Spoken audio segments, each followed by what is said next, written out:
We are live, and I'm still sweating. Anxiety and those kind of games, yeah, I can't deal with.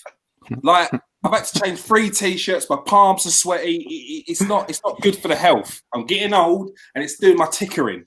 But the 3 points we can now relax and have a little adult discussion about it with a smile on my face. So let's go. And today we have the biggest full house we've had in a while, and I'm sure I can handle it. On the top row, we've got the chef, Simon Powell. Back this week. Evening, everyone. Yeah, I forgot to mention he's back. He's back.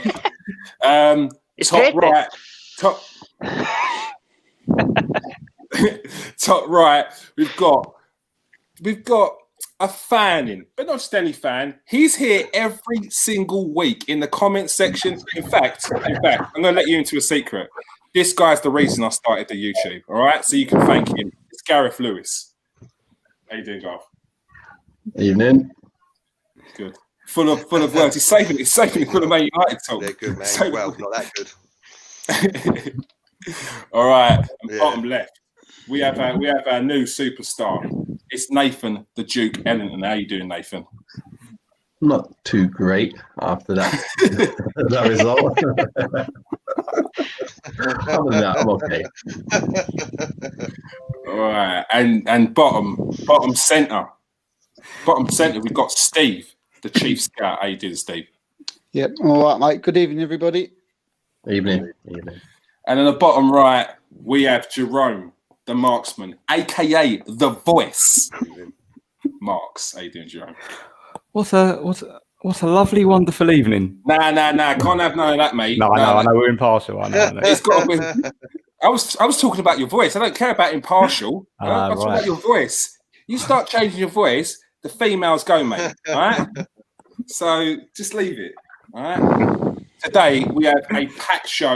We're going to be talking about Man United. We're going to be talking about their time under Ole Gunnar Solskjaer, what they need to get back to the top.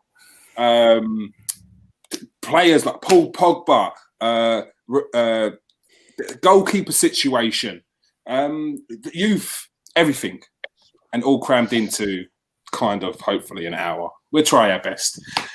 All right, let's get the show on the road. All right, don't forget to like and subscribe, people. Of course, go and follow our Instagram and Twitter.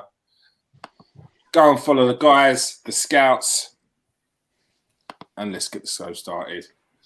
All right, Ole Gunnar Solskjaer came in and he settled the ship. But afterwards, it looked like there was calls that maybe once he got the full-time job, people have started to lax a bit. But then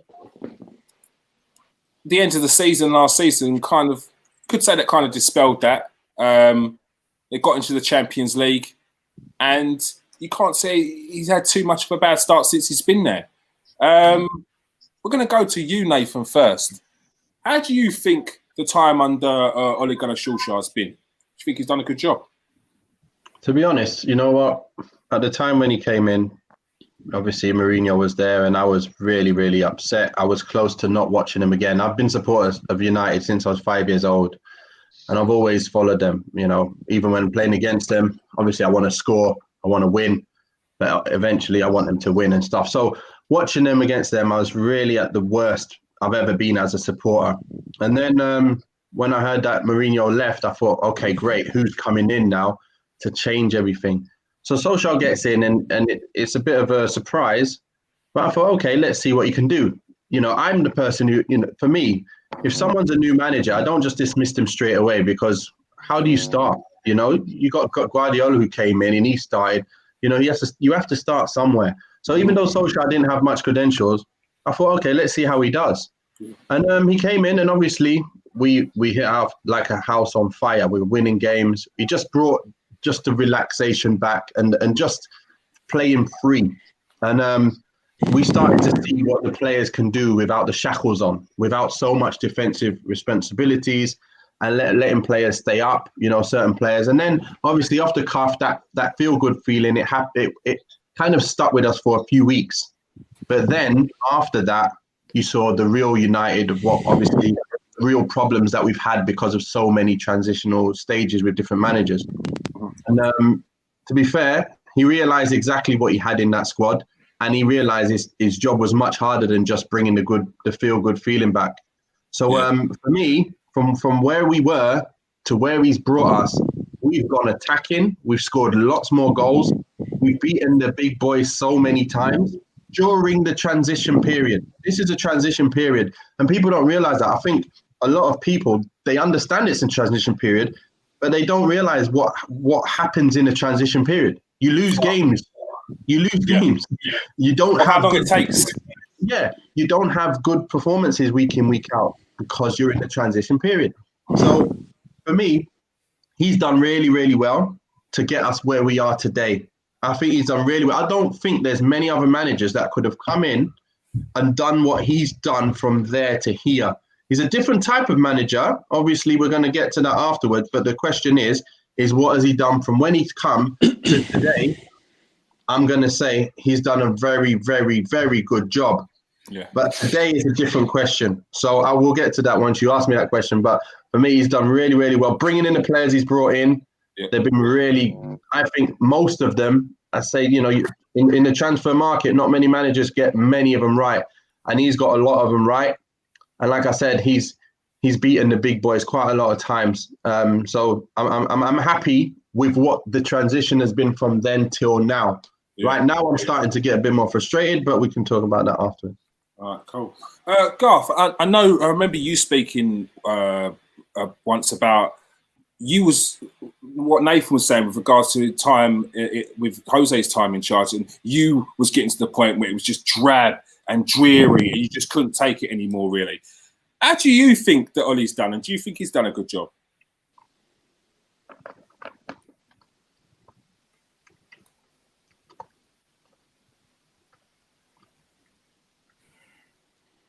Who's talking here? No. Garth? A bit of a delay. Yeah, I wouldn't as much like good job. I think he's done all right. Yeah.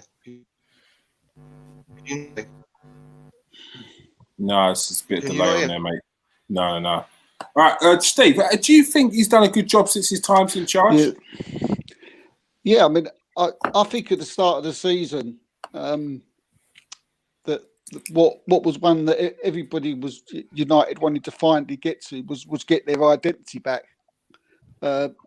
Behind the scenes, they knew the players that they had. Some of them wasn't good enough to win the title.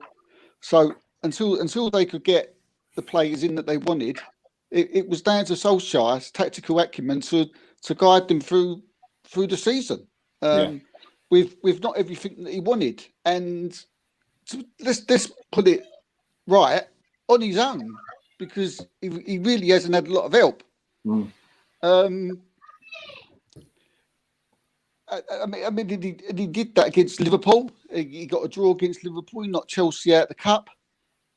He, in a space of like I don't know how long it was, but it seemed in a short space of time. Yeah. He beat Mourinho and Pep. You know, you could see this identity, and it was beginning to, you know, finally show itself. I mean, it wasn't the finished article, but you could see something was coming, and I think he got some very, very unfair criticism from a lot of people. But there's still work to be done. So, you know, a system was taking shape, and players who wasn't good enough, they were becoming to show that they weren't good enough. You know, like the Lingards or the Pereiras. But on the opposite side, you had people like your Scott McTominay's, your Brandon Williams, your Mason Greenwoods, and you know all these were coming to light. So, and with a mixture of bringing in people like Bissaka and Fernandez, binding them together, taking them to a Champions League place. It was all guided by Solskjaer, and for me, he's doing well. But there's a lot of caveats to that, which I'm sure we go on to later. Yeah, you were saying that one of the criticisms that he's unfairly criticised. I think one of the criticisms was that people think gives off this perception that he's soft. Do you think that's fair? That people are judging him basically on it's only got to be appearances or just his demeanour from when he's doing match interviews. Where do you think it's come from? I won't say that Ole Gunnar Solskjaer's like soft. I'd say that he knows he's privileged and lucky enough to obviously be Man United manager.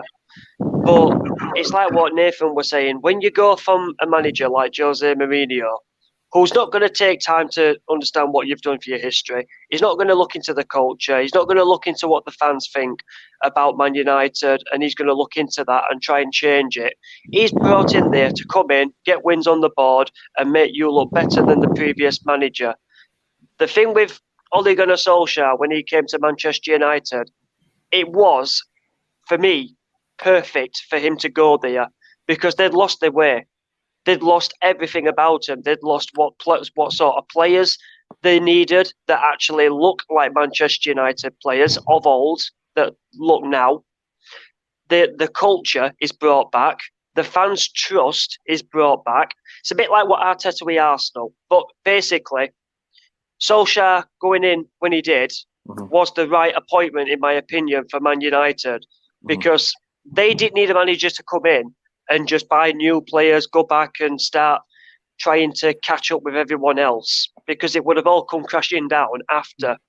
What Ole Gunnar Solskjaer has done, because I'll hold my hands up, I don't rate him as a manager at all. I don't rate, I've never have.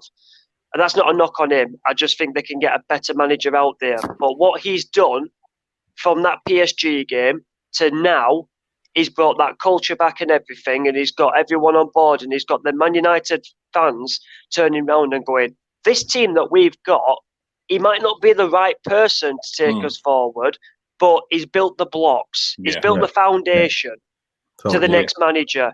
But the next manager that comes to Man United needs to actually take it on what Ole's done. He needs to sit with Ole, talk about the fans, talk about the history, talk about anything else that's Manchester United. Don't just come in thinking that you're bigger than Man United. Because that's what Mourinho does when he goes to a club. He looks at himself and goes, I'm bigger than this club. He did the same with Tottenham. They have a bad game, he throws them under the bus. But they learn from it. One thing that he does, what I think's a part of that, is that when things do go wrong, he takes that on him and tries to deflect away from the team. And then he does a lot of mind games. So Mourinho's an odd one. We spoke about the players that have been brought in at United, Jerome.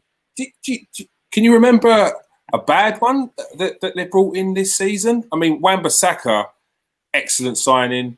Fernandes, excellent signing. There's not too many bad ones that he's brought in so far, is he, Jerome? Nah. I mean, going on to Wan-Bissaka, I mean, defensively, that's got to be the best fullback in the league. Hands up, 100%. Possibly in Europe. I mean, especially you saw the game they played against PSG. He's playing against arguably the best two attackers in the world, and they had no luck. They had no luck against him whatsoever. Yeah. You can argue that I know he wasn't a massive signing, but possibly Dan James hasn't been amazing. Possibly you could mention him. Yeah. It'd be interesting to hear what Nathan thinks about Maguire.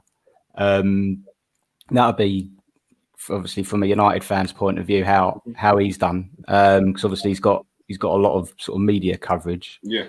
But sort of no, they haven't really made too many bad signs. I think it's about just getting them to gel as a team, and it's hard because squads are so big these days.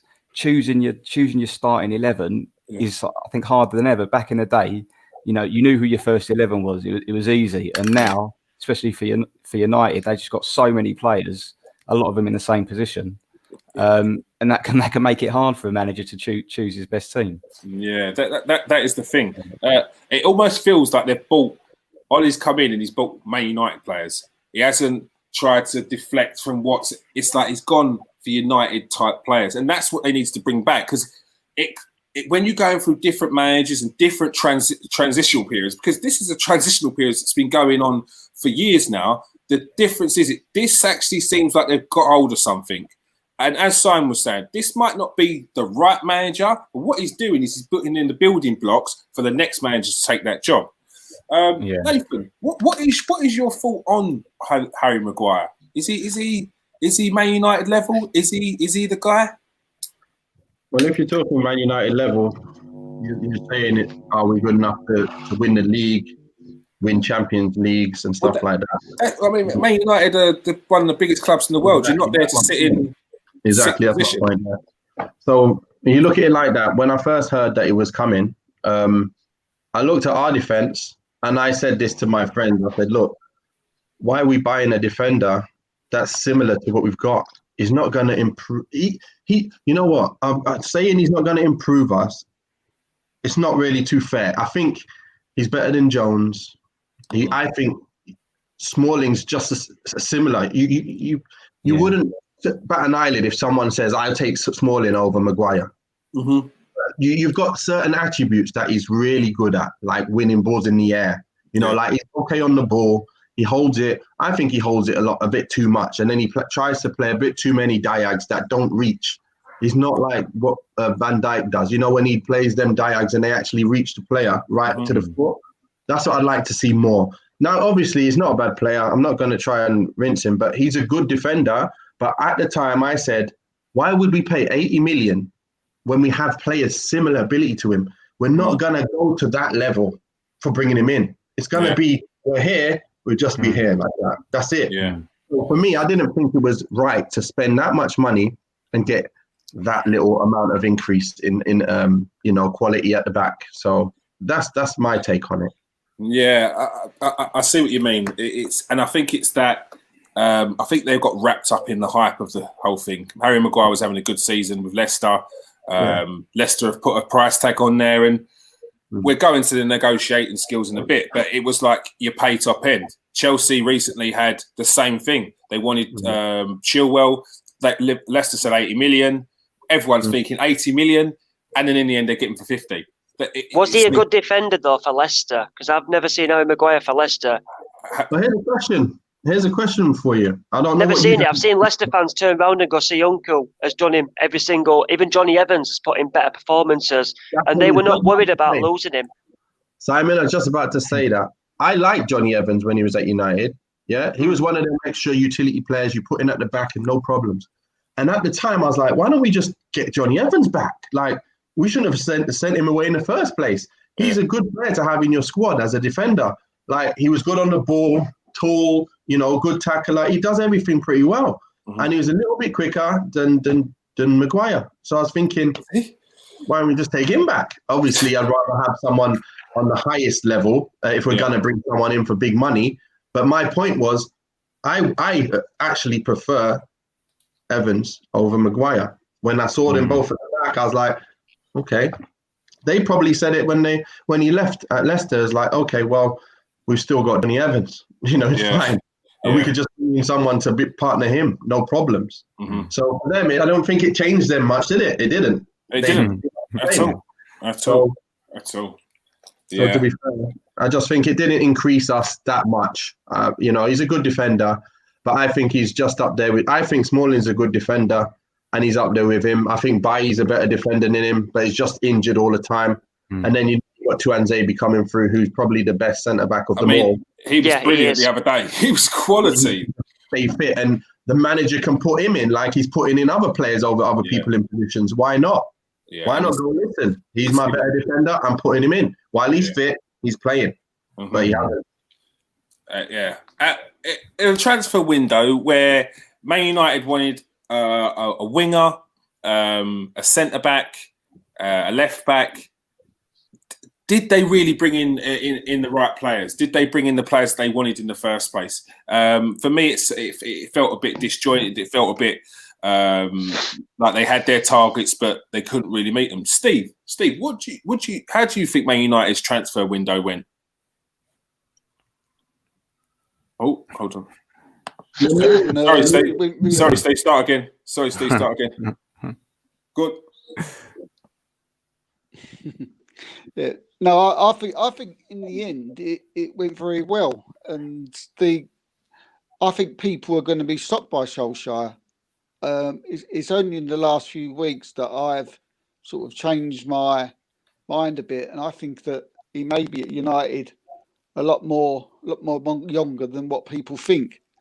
I've looked at what he's done since he's came in, and well, firstly, take your point on the signings that he's brought in. It's like you said, he's not brought a bad one in. I can't see, they're not really, I mean, they could have done with a centre half, but not really in other places. I think they've sort of, more or less sort of, got every place sorted out in every position. I mean, they've brought in players like Dean Henderson's a guy. They've got Alex Telles, Van der Beek, Edison Cavani.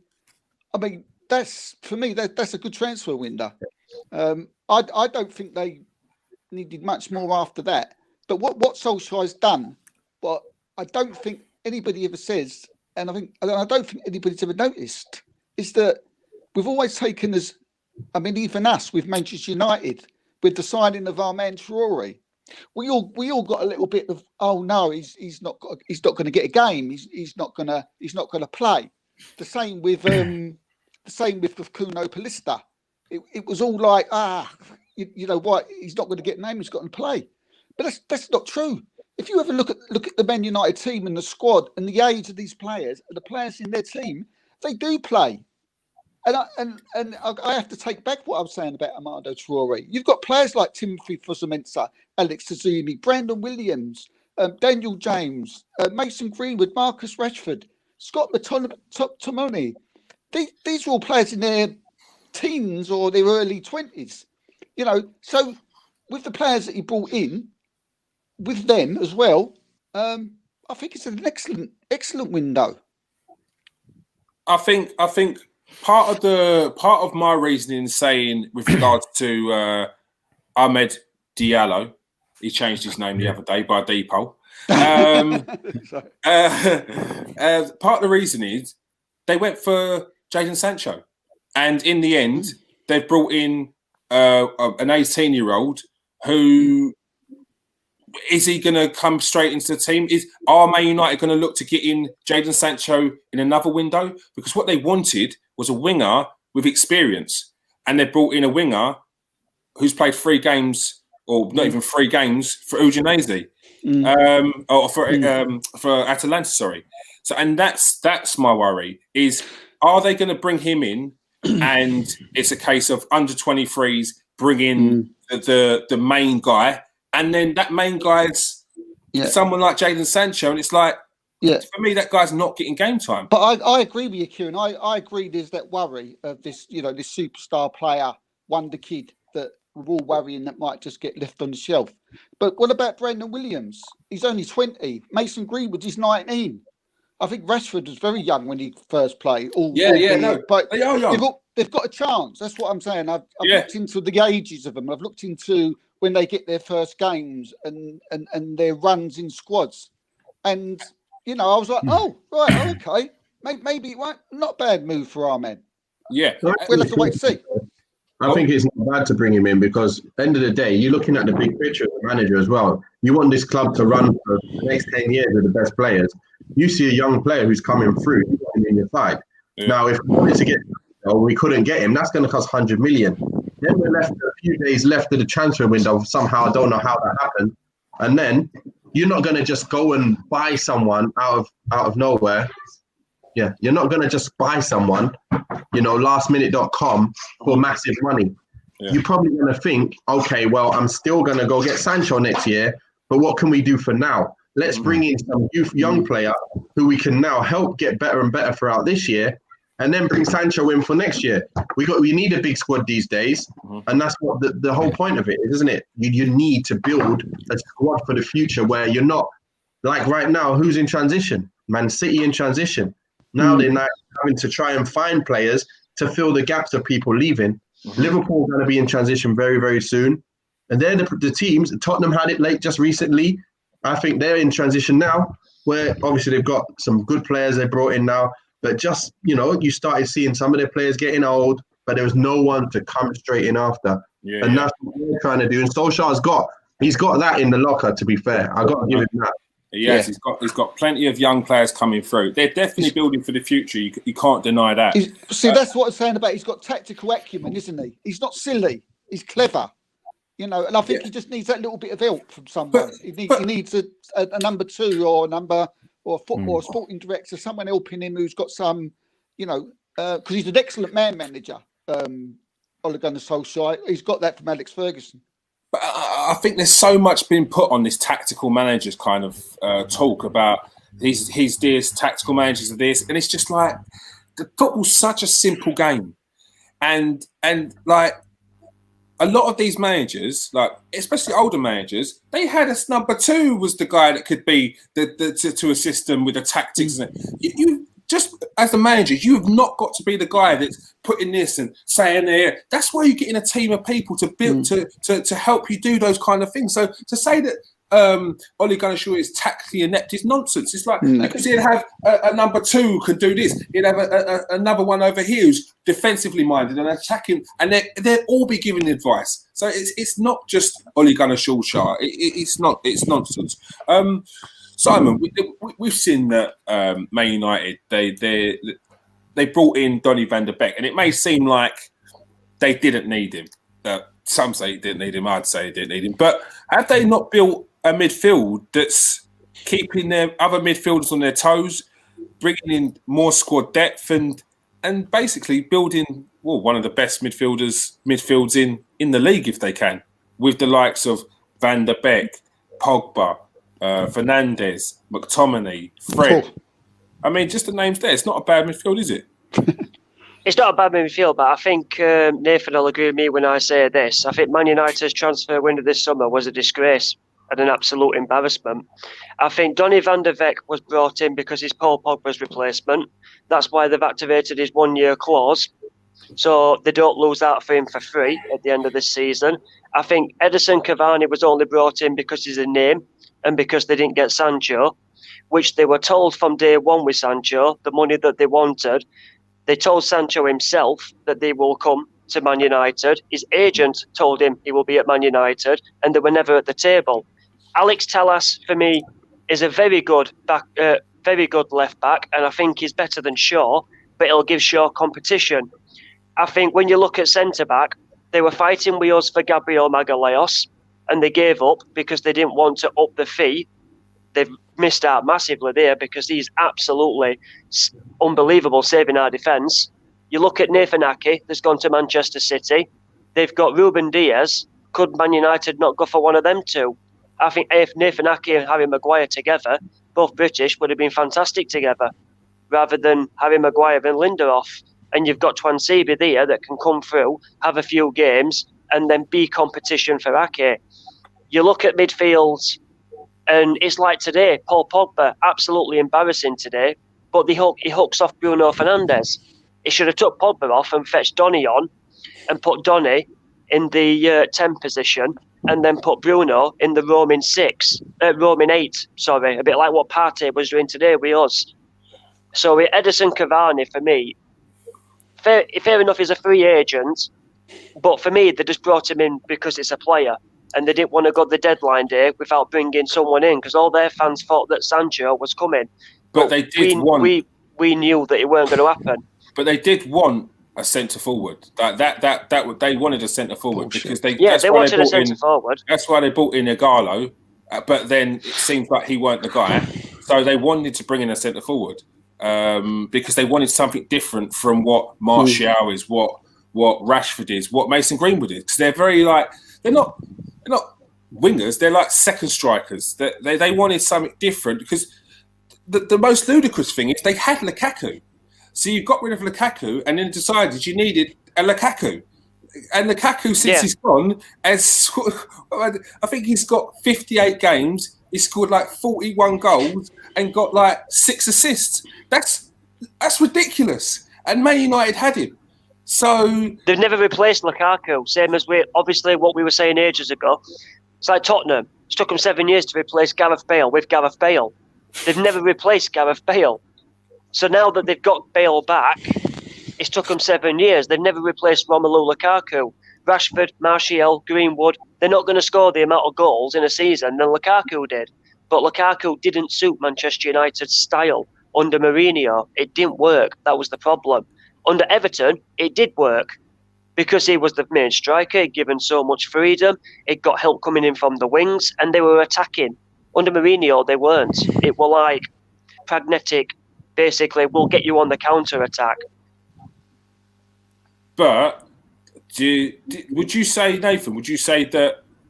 What was the time like towards the end with Lukaku? Because it felt like it was not targeted, but it was like every touch was it was called out. Every miss was called out. Was he really that bad towards the end?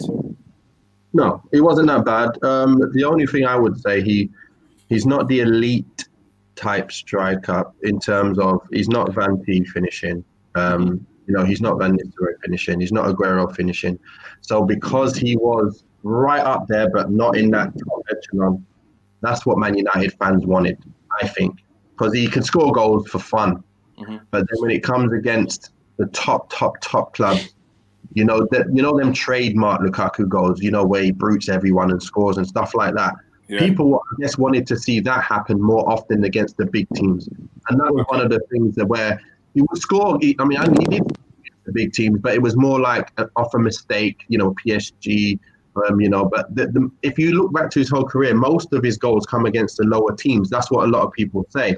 Yeah. So when it comes to the big boys, and you need that one chance, one goal, and it drops to Lukaku, is he going to finish? Now, for me, I don't think he's up there with the Van P's of this world. I don't think he's got finishing of Greenwood even. I think that he's an elite finisher. Yeah. That's the difference, I think. Lukaku did really well for United, but I think he wanted to leave anyway. After that period under Mourinho, and I don't know, I think Mourinho liked him, obviously, and he played him all the time. But because of the transition and the way football was, it was such poor football to be playing in. He just had enough of Man United anyway. Because the fans turned on him. Don't know why. They do well for us, well enough that you don't not back him. Like you should be backing a player like that. I think Solskjaer came in, said that he wanted him to stay, but he wanted to move on by then anyway. So it was a bit too late. So it's not like we got rid of him. I think he wanted to leave, and Solskjaer's not going to keep someone around who wants to leave. So yes, that's fair enough. Jerome, how good do you think Man United's midfield is with the depth in their midfield now? They've massively, and do you think that's keeping the other midfielders on their toes, or do you think it's too much? What a great question. As a neutral, regard like going in through them individually, Pogba, I think he's obviously an excellent player, but I think it's all mental with him. It's all in their head. I just think he sort of picks and chooses. Obviously, Nathan knows better than me, but he sort of picks and chooses when he fancies it. And he obviously today he was a bit of a liability. He shouldn't be giving away a penalty like that. Soft, wasn't it? Yeah, you can't go to ground like that in the box if you're not going to get the ball. It's a really tricky one. I think they need to start playing Van der Beek. If I'm honest, I think they need to give him a go. I think Fred he didn't start off too well, but he's obviously improved a lot recently.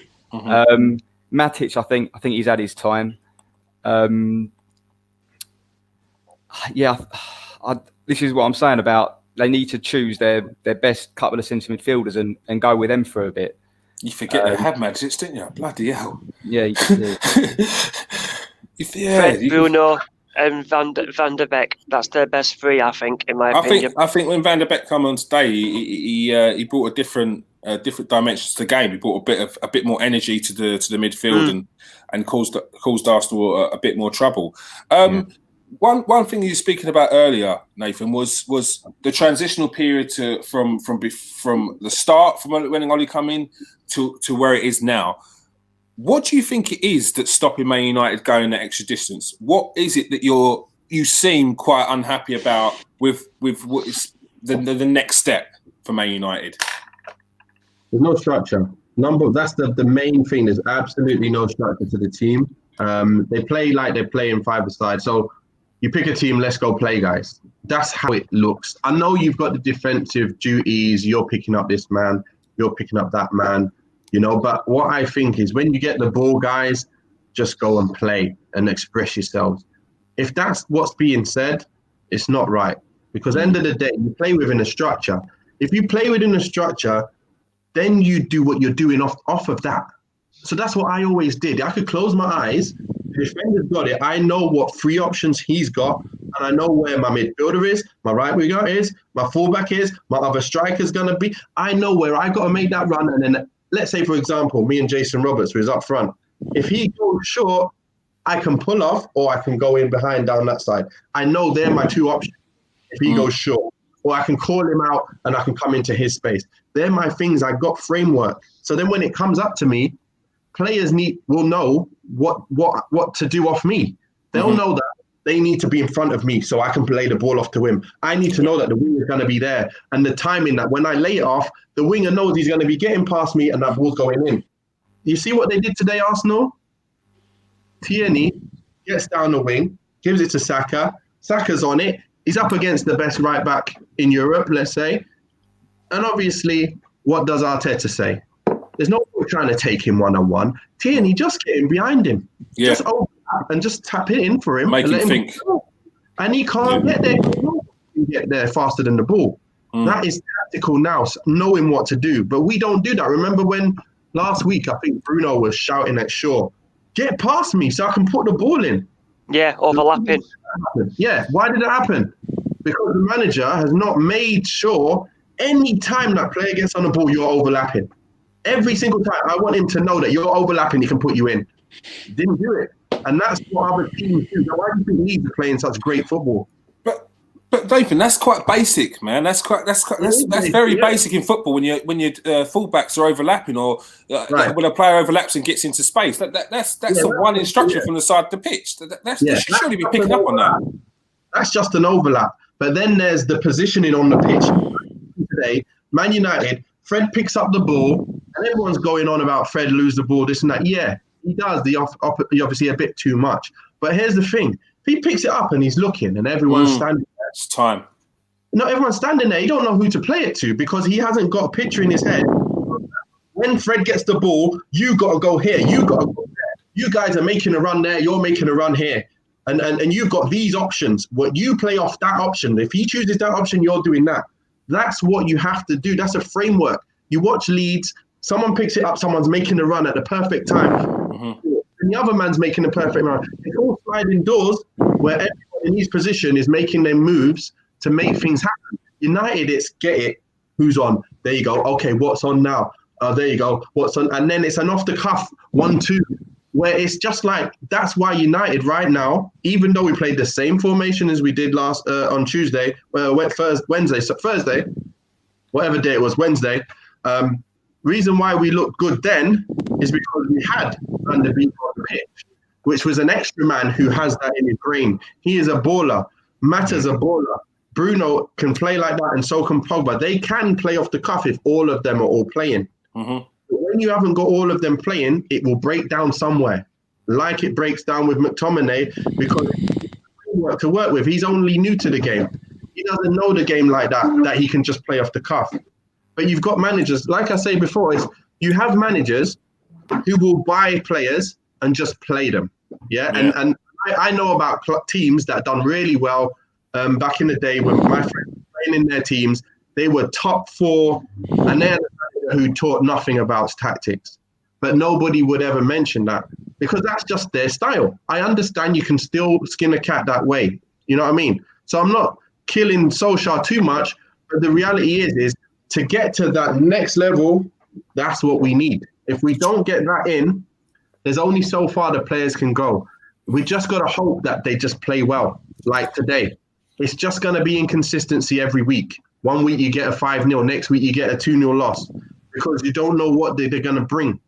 You know what I mean? So that's what's going to happen in every game. It's just he has to bring someone in now that's going to help him understand some structure. If he doesn't, it looks like he's not going to do it.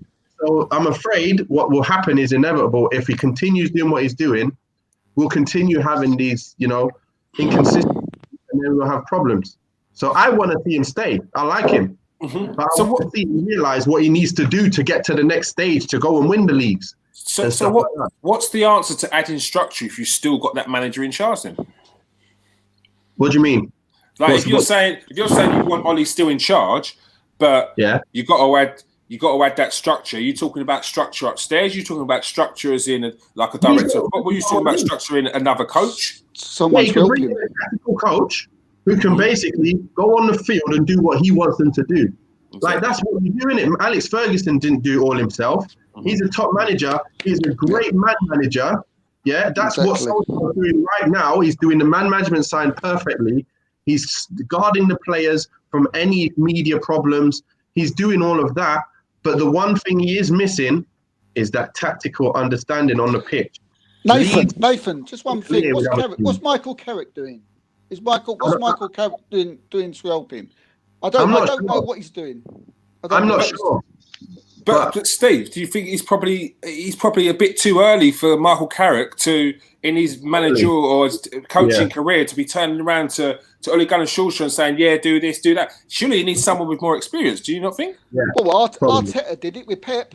I mean, he hadn't been done a lot for. I mean, he was only at City for 3 years. But they was helping each other out. But He Steve, said look, in Barcelona, didn't he? He said he learned the same things in Barcelona that Pep learned. So now they both know the same things. They both now implemented it in their teams. That's what's happening there. You can't compare Pep to Solskjaer in terms of his managerial career. So it's two different kettle of fish. No, I'm talking about someone's. No, but Pep Guardiola was the managers. manager. Not managers. Arteta was his assistant. So what you're saying with Arteta at Arsenal, with this overlapping on both sides, Gabriel being where he is, Thomas Partey doing this, El Neni coming in and doing what he should do, that's Arteta's coaching. That's what he's learnt from Barcelona. He's learnt from Manchester City, and he's bringing it to Arsenal. With Solskjaer, it's what 11 won last week. Right, we'll stick with that 11. What about the subs? I'll just stick with the same subs again. That's not the question, is it? That's not the question. The question is Carrick the right person to be helping Ole Gunnar Solskjaer so he can be doing what Nathan has just said that he needs to do?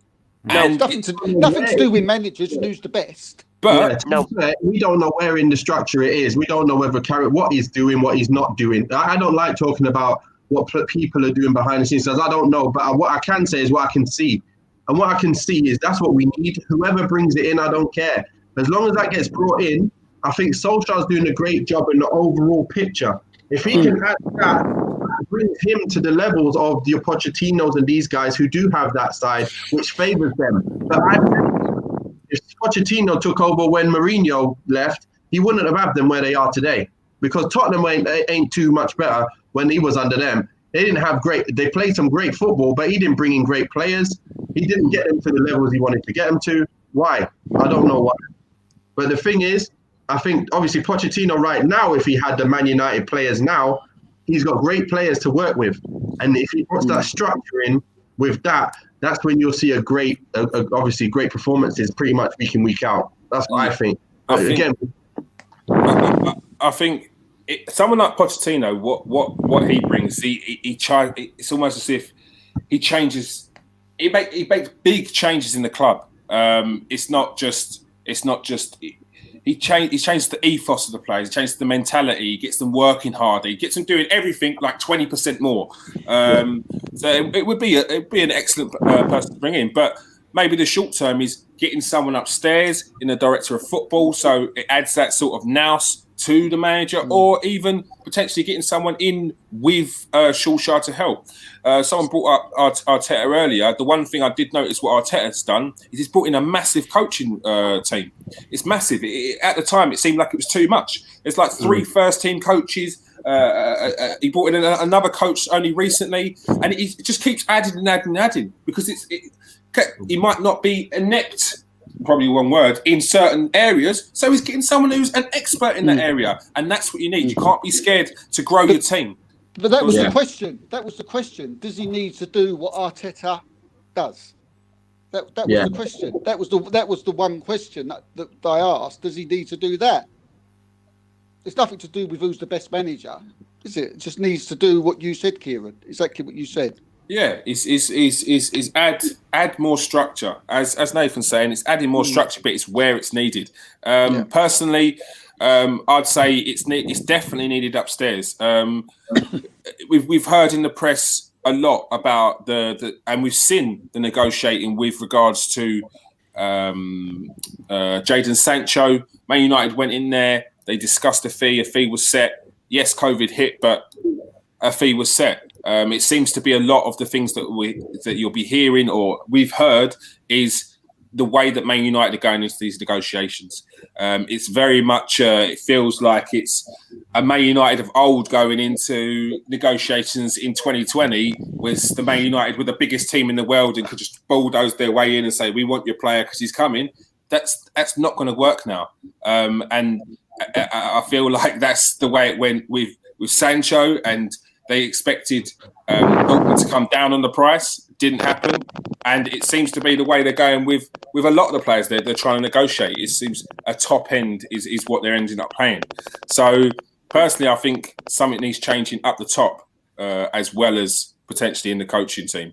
I think Ed Woodward should be replaced by Ole Gunnar Solskjaer. When you get that new manager, if a new manager comes in and Solskjaer's not the manager anymore, take Ed Woodward off transfers and put Ole Gunnar Solskjaer as that's his role, basically. Because I guarantee you, Solskjaer will sell Manchester United to any player better than Ed Woodward.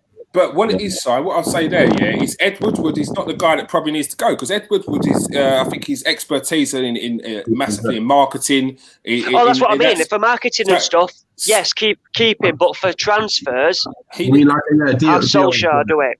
DOF, we need to have Solskjaer, someone like Solskjaer, because he understands the whole big picture. That's it. And he's doing it now as a manager. He's doing that now. Yeah. So, that's where, if he does end up having to not stay as a manager, I'd like to see him go up there and do that, to be fair. To say, he must be, so he's bringing in the players now, isn't he, Solskjaer? That's obvious for everyone to see, isn't it? He's identifying Man United type players. Yeah, so it makes sense. Tottenham were close to signing Bruno Fernandes. They were really close to signing him. Personal terms were agreed, a fee was agreed, but then Man United came in the following year and took him off him, and Solskjaer got that deal over the line. Yeah, and that's the thing. It's you've got a club legend in there. He's buying because he knows the ethos of the club. One person who's very similar to that is Leeds director of football, Victor Orta. His passion when he speaks about the club is as if he's been a Leeds fan since he was born. He knows the history of the club to the point where he wants to keep the Leeds have only one game in the history of their club. They've only ever not had a youth team player in their squad, in their first team squad on a match day once. And that kind of knowledge is what you want for the man upstairs. And that's the kind of knowledge that someone like Ole Gunnar Solskjaer would have. I don't want him to lose his job. I think things could be put in to assist him, as you were saying earlier. There's other means and ways, and it doesn't have to be Ole Gunnar Solskjaer necessarily going upstairs right now. One thing we always do look at is our youth, is the youth and what the chances are coming through for the young players. Jerome, you had a little look at a few of the youth players. I mean, we spoke about two of them earlier on. What they got to offer in the youth ranks of Man United? The players we spoke about earlier. So there's Amad Diallo, who you mentioned he's changed his name. He was Amad Diallo Traore, but he's now legally changed it to Amad Diallo. United spent a lot of money on him. A lot of money. It could rise to about 41 million euros, the transfer fee, and he's going to be joining in January. Nathan, he's an absolute quality player. I know Kieran's a big fan of his. A proper gem of a player, especially considering he's only actually made 3 appearances in Serie A, and he was the first player born in 2002 to score in Italy's top league. Very explosive, sharp, plays at a really high tempo. The Atalanta captain was quoted as saying that to stop him in training, we just have to kick him. Like that's the only way we can stop him. Sounds a bit like he sounds a bit like Martin Keown, the Atalanta. That's it. Bring back a bit of old school. Toughen him up, innit?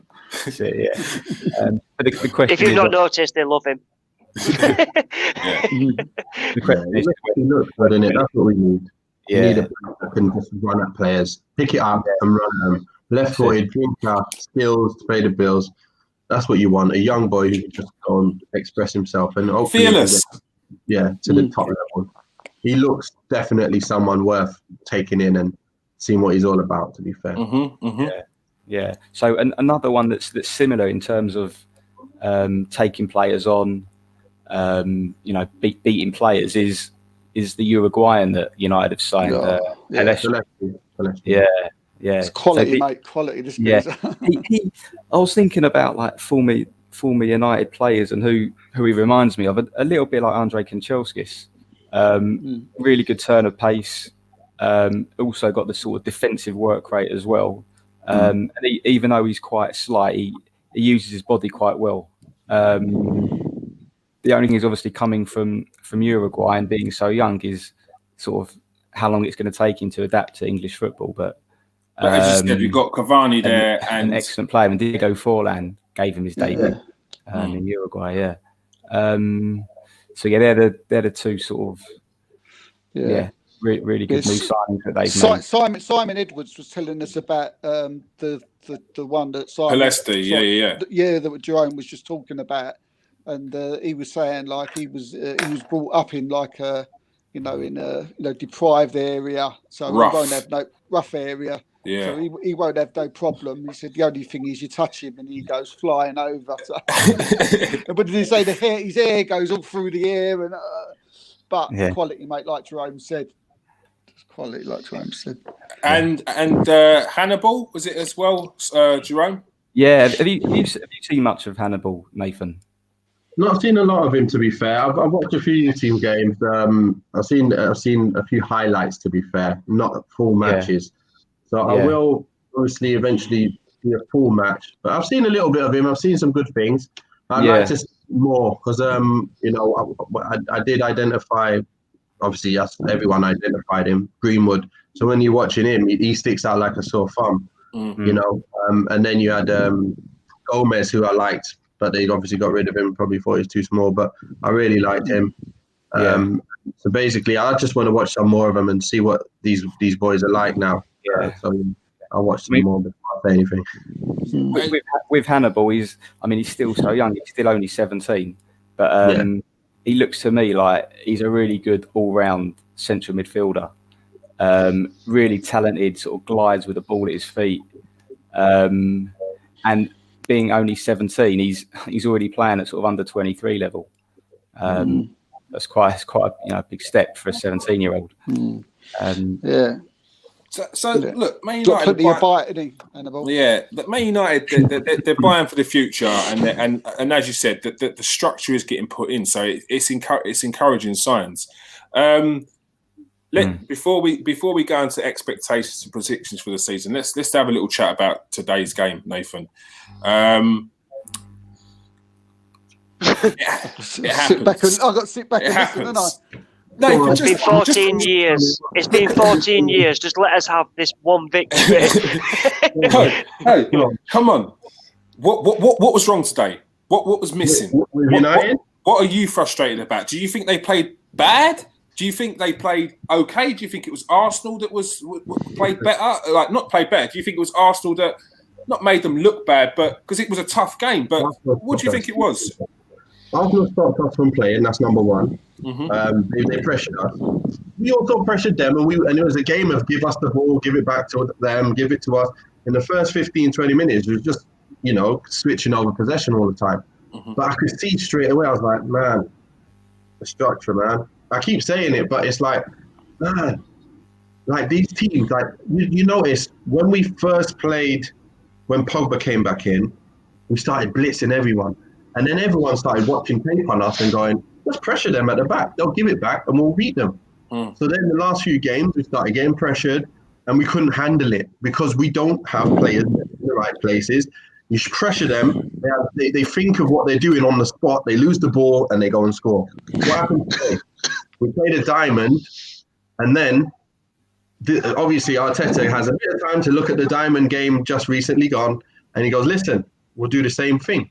We'll nullify this and we'll nullify that, and then we'll go and try and get our goals and play our own game. And that's what they did today. They nullified our game because we don't know what our game is anyway.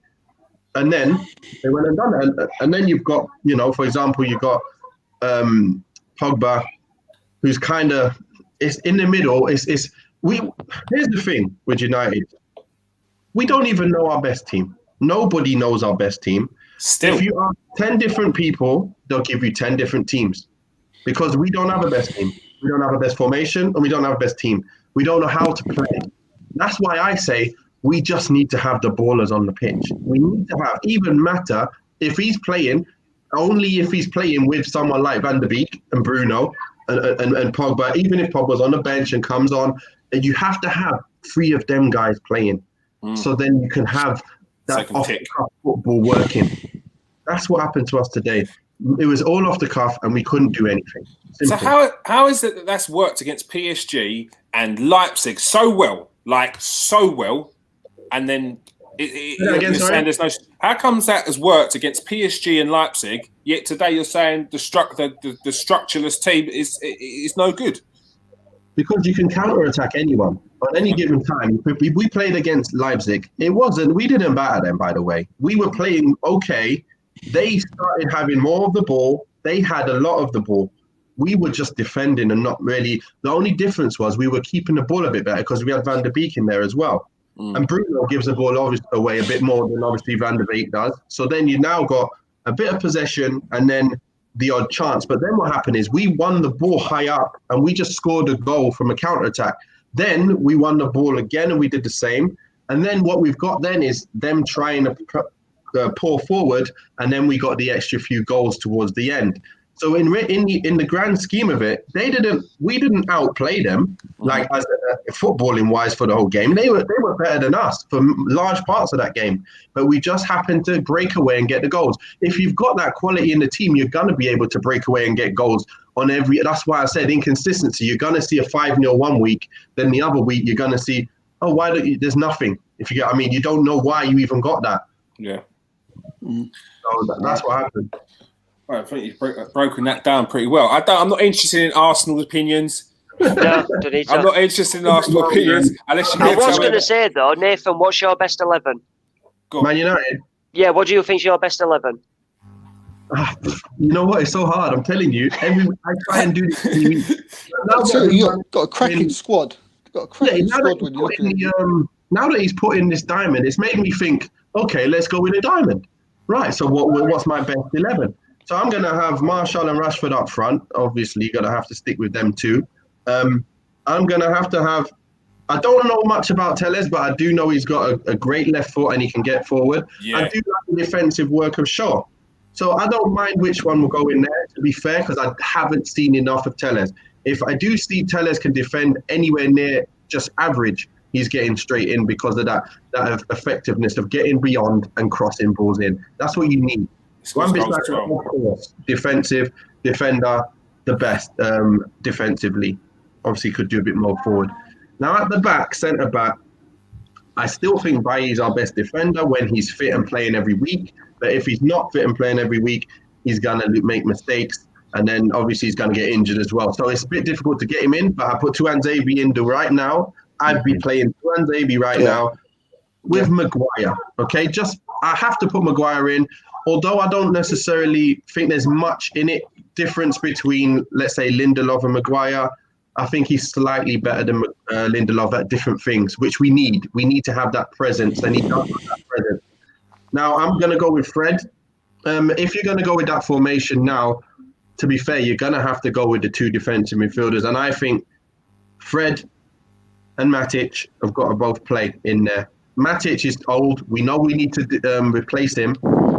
McTominay's got that in the locker yet, the experience to know what to do in this formation. So I think we need to have a Matic in there to calm things down and a Fred to be the legs for everyone else. because you have to. Because if Pogba's going to play on that left side of the free, then I know going forward, Pogba, probably the best at going forward. Defensively is probably the worst. So you've got a problem there. But I'd have him in there because of all of what you can do going forward, and because we got those two sitting. You've got Matic in, you'll have Pogba there. You get Bruno in behind Rashford and Martial. That's what my team would be, and hopefully you'd have obviously some structure to go with it and would be all right. But I would love to have Van der Beek in there, who'd probably start the Pogba. I'd swap them two all the time, and then I'd also swap Bruno and Mata all the time. And I'd also obviously give Greenwood and Cavani the swaps between the two strikers. That's how I would play. And that's basically how it is. McTominay, he'll be someone who would come on to shore things up towards the end rather than start when everyone's fully fit and sharp, closing everyone. I think he could come on for Matic when he gets tired and then obviously take over the bits for that. So that's the way I'd kind of try and set up. And for the best of what we've got, if you get what I mean. I can't see. Have I missed any players out here? Is there someone big that I've missed out? I think you covered pretty much everything there. I like to be fully comprehensive. No, it was good. It was good. I think United's best formation, though, would be a 4-2-3-1. That's what I think would be. I think, obviously, this would be the team that I would pick. De Gea in goal, Wan-Bissaka at right back, Tuanzebe, Maguire together, because I think them two would be brilliant if they're in form. I'd have Telles over Luke Shaw, because I rate Telles a lot. The midfield, I would have Fred and Bruno together.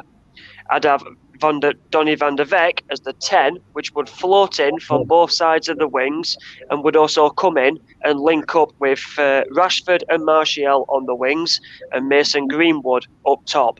Then obviously you can change them with Cavani and Greenwood, and then you switch Rashford and Martial in the second half. You switch their wings because they can play both wings. You take Van der Beek off. You take Bruno off in some games, and you can put Pogba and Fred and Van der Beek together because they all have the different settings in midfield. You have Fred, that's the worker that breaks up play, gets the ball to either Bruno or Pogba, who is basically your box-to-box. Then give the ball to Van der Beek. Van der Beek then obviously has a front three to pick from. Your defence then, with Telles and Wan-Bissaka, they can also try and be wing-backs to go forward and come back, but then you give that extra pressure off your defence when you have Tuanzebe and Maguire and you have Fred coming back in as like a triangle when it comes to defending. You still have Wan-Bissaka and Telles that come back as wing backs, but Van der Beek and the front three would stay forward and catch on counter attack. That's what I would do. I think we found Solskjaer's new assistant. I was going to say, bloody hell, it's not rocket science, honestly, lads. It's not rocket science. You pretty much walked him through every move as well in that one as well, mate. Love it. It's not rocket science, honestly. Well, take up football management and we'll see. All right. I'll rival you. Expectations and minimum requirements, because look, we've all got expectations, but if your manager doesn't hit the requirements at the end of the season, what's the answer? Let's start with you, Nathan. What would you say your expectations of the season and your minimum requirements for Ole Gunnar Solskjaer this year? If you're talking Champions League, I think we should at least get to the semis. I think the semis we've done well. Then if you're talking about the league, it's a tough one because I think it's going to be a very tight league this year because of Van Dijk getting injured. Obviously, with the finish of third last year, to finish third last year was some doing after having such injuries, and then obviously getting slated. I was thinking we're going to get in the bottom half of the table here. You know, if we didn't get any players back soon. We managed to do that and we managed to turn it around. But this year, it's going to be hard. I don't know I think we'll do well to come fourth. I think we'll do well to come fourth. That'll be the highest position I expect, especially after right now, the start that we've had. If we even come fourth, I'd be over the moon right now for the way things are, the way Tottenham are lined up right now, the way Liverpool are doing what they're doing, the way Chelsea are getting better. And then where Arsenal have got better, a little bit better, you've got a few teams there that are gonna look to be higher. I don't think Arsenal will finish above us just because they don't have as many good players, and I think we should obviously get it a bit more right than it is at the minute and go on a few wins to get ourselves back in there. So I would say 4th or 5th is probably where you're going to see United finish. And Champions League, you're saying a quarter final. I think semis. I would like to see us get semis. I can't see many big teams out there. Obviously, someone's got to knock someone out. Yeah. When you get to the quarters, obviously, I think we're going to get through this stage here. So we should get to quarters, and then we should be able to win that. Oh, it's the second round, then quarters, isn't it? And then it's semis. So hopefully we get a good draw. To be fair, there's not many teams that I'm going to be worried about. I think there's Bayern Munich who are really worrying. Top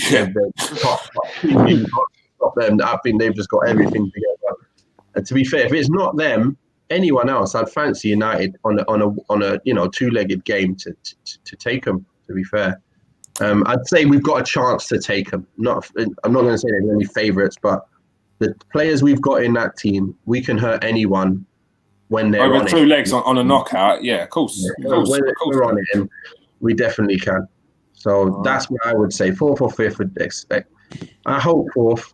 I hope 3rd. But I don't see us getting any higher than that, even if we went on the craziest run.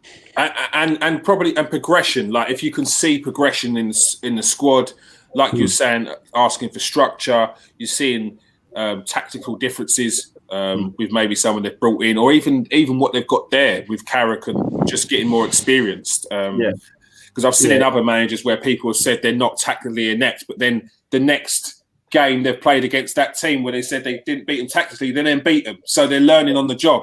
So that. To be fair, look, if we play good football and we lose, I don't mind. But it's when you play like that, like today, and it looks like they're just off the cuff for fun, and it's been looking like that for months, for the last year. It looks off the cuff. That's why everyone's going from to oh man, he needs to go. That's why when Pep loses, they're still playing their way. Like no one's really on Pep. Like he lost loads of games last season. Nobody's really on him. But they played the right way. When they play the right way, win or lose or draw, everyone's fine because you're playing the right way. That's what United need to do. We need to get a team that we know is our first team and a formation and a way of playing, an identity to ourselves where we can go out there and we know if everyone's fit, that's the team that's playing every week. I know you get the odd changes, but that's the team that's playing every week. Nobody knows our team. Solskjaer don't know our first team. But none of us do. One player has a good game one week. Next minute, we think he should be playing all the time. The next week, that's what they try to do. They try to kill off Mata. Mata's still got legs in him, still got ability to open up doors. But if he's playing with players who ain't on the same wavelength, he's not going to even show anything. So I don't know why Solskjaer plays him alongside James, and then you've just got no one else to play with. Why does he do that? I don't know. It's like he lopsides the team and expects Mata to just kill it on his own. He can't kill it on his own unless he's got other pace going around him and players who can pop. Yeah. And that's what we need. We just need to have that structure and identity. All right. Steve, what do you reckon the expectations should be for next season? How do you think they're going to do this season?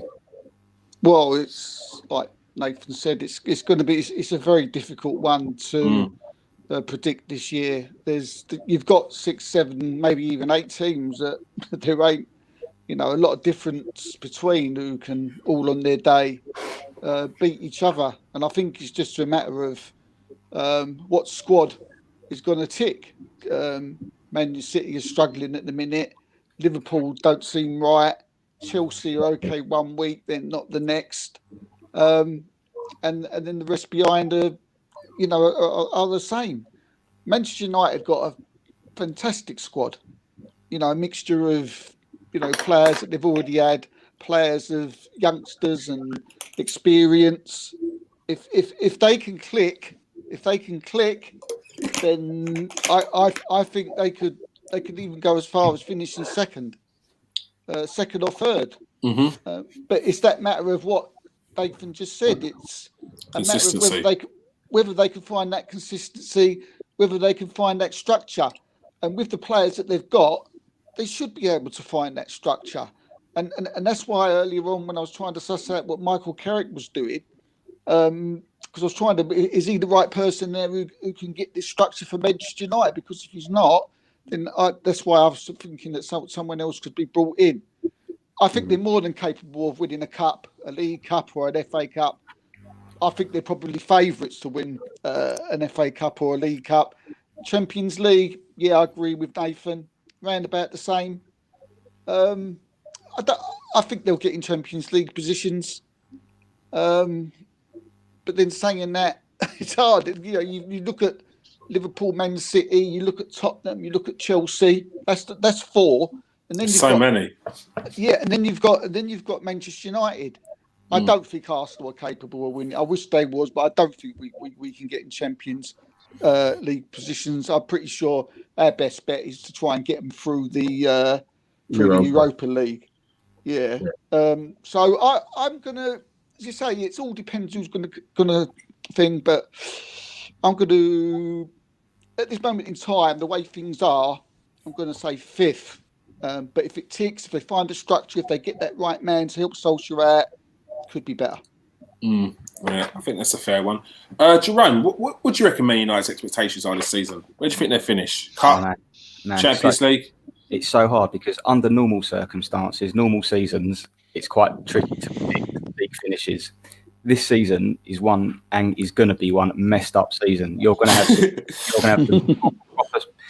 have some teams finishing in positions that you would never think would happen.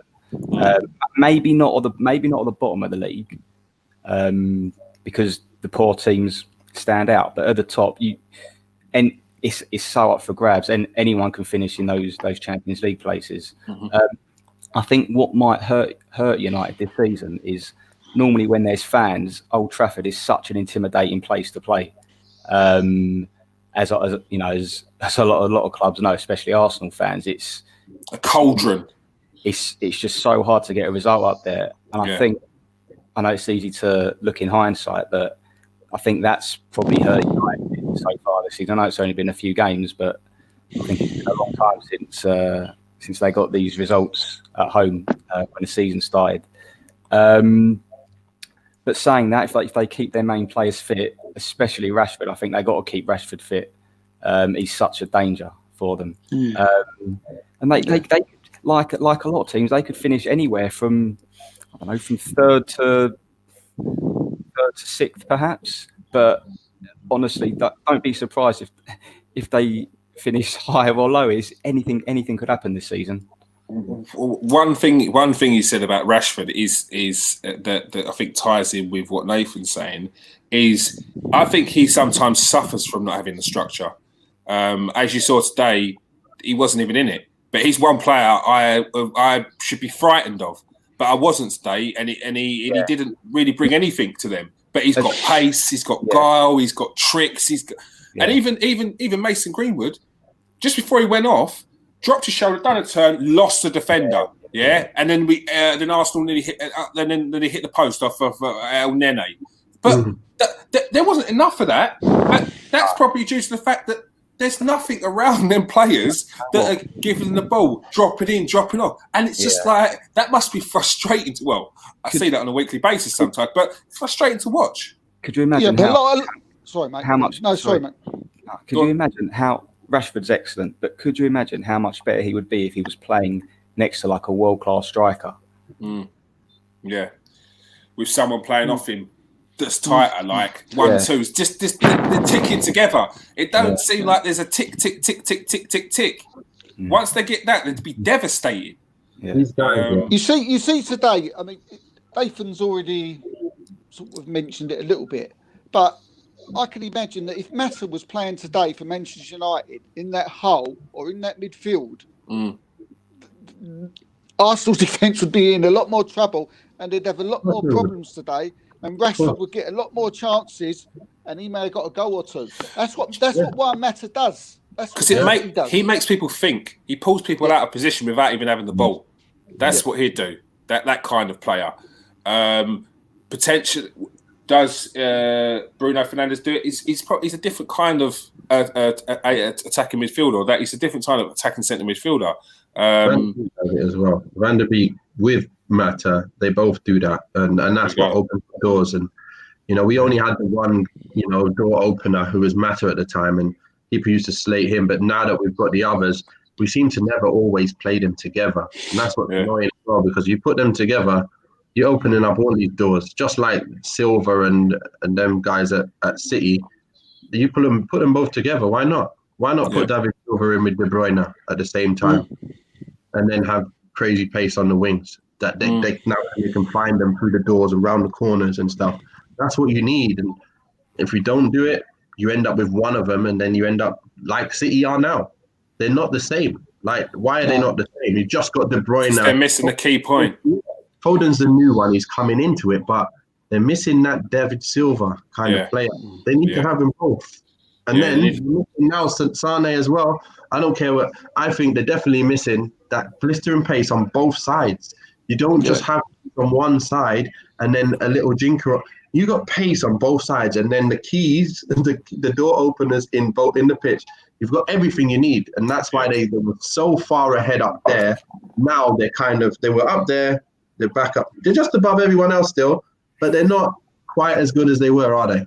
They're just not. No.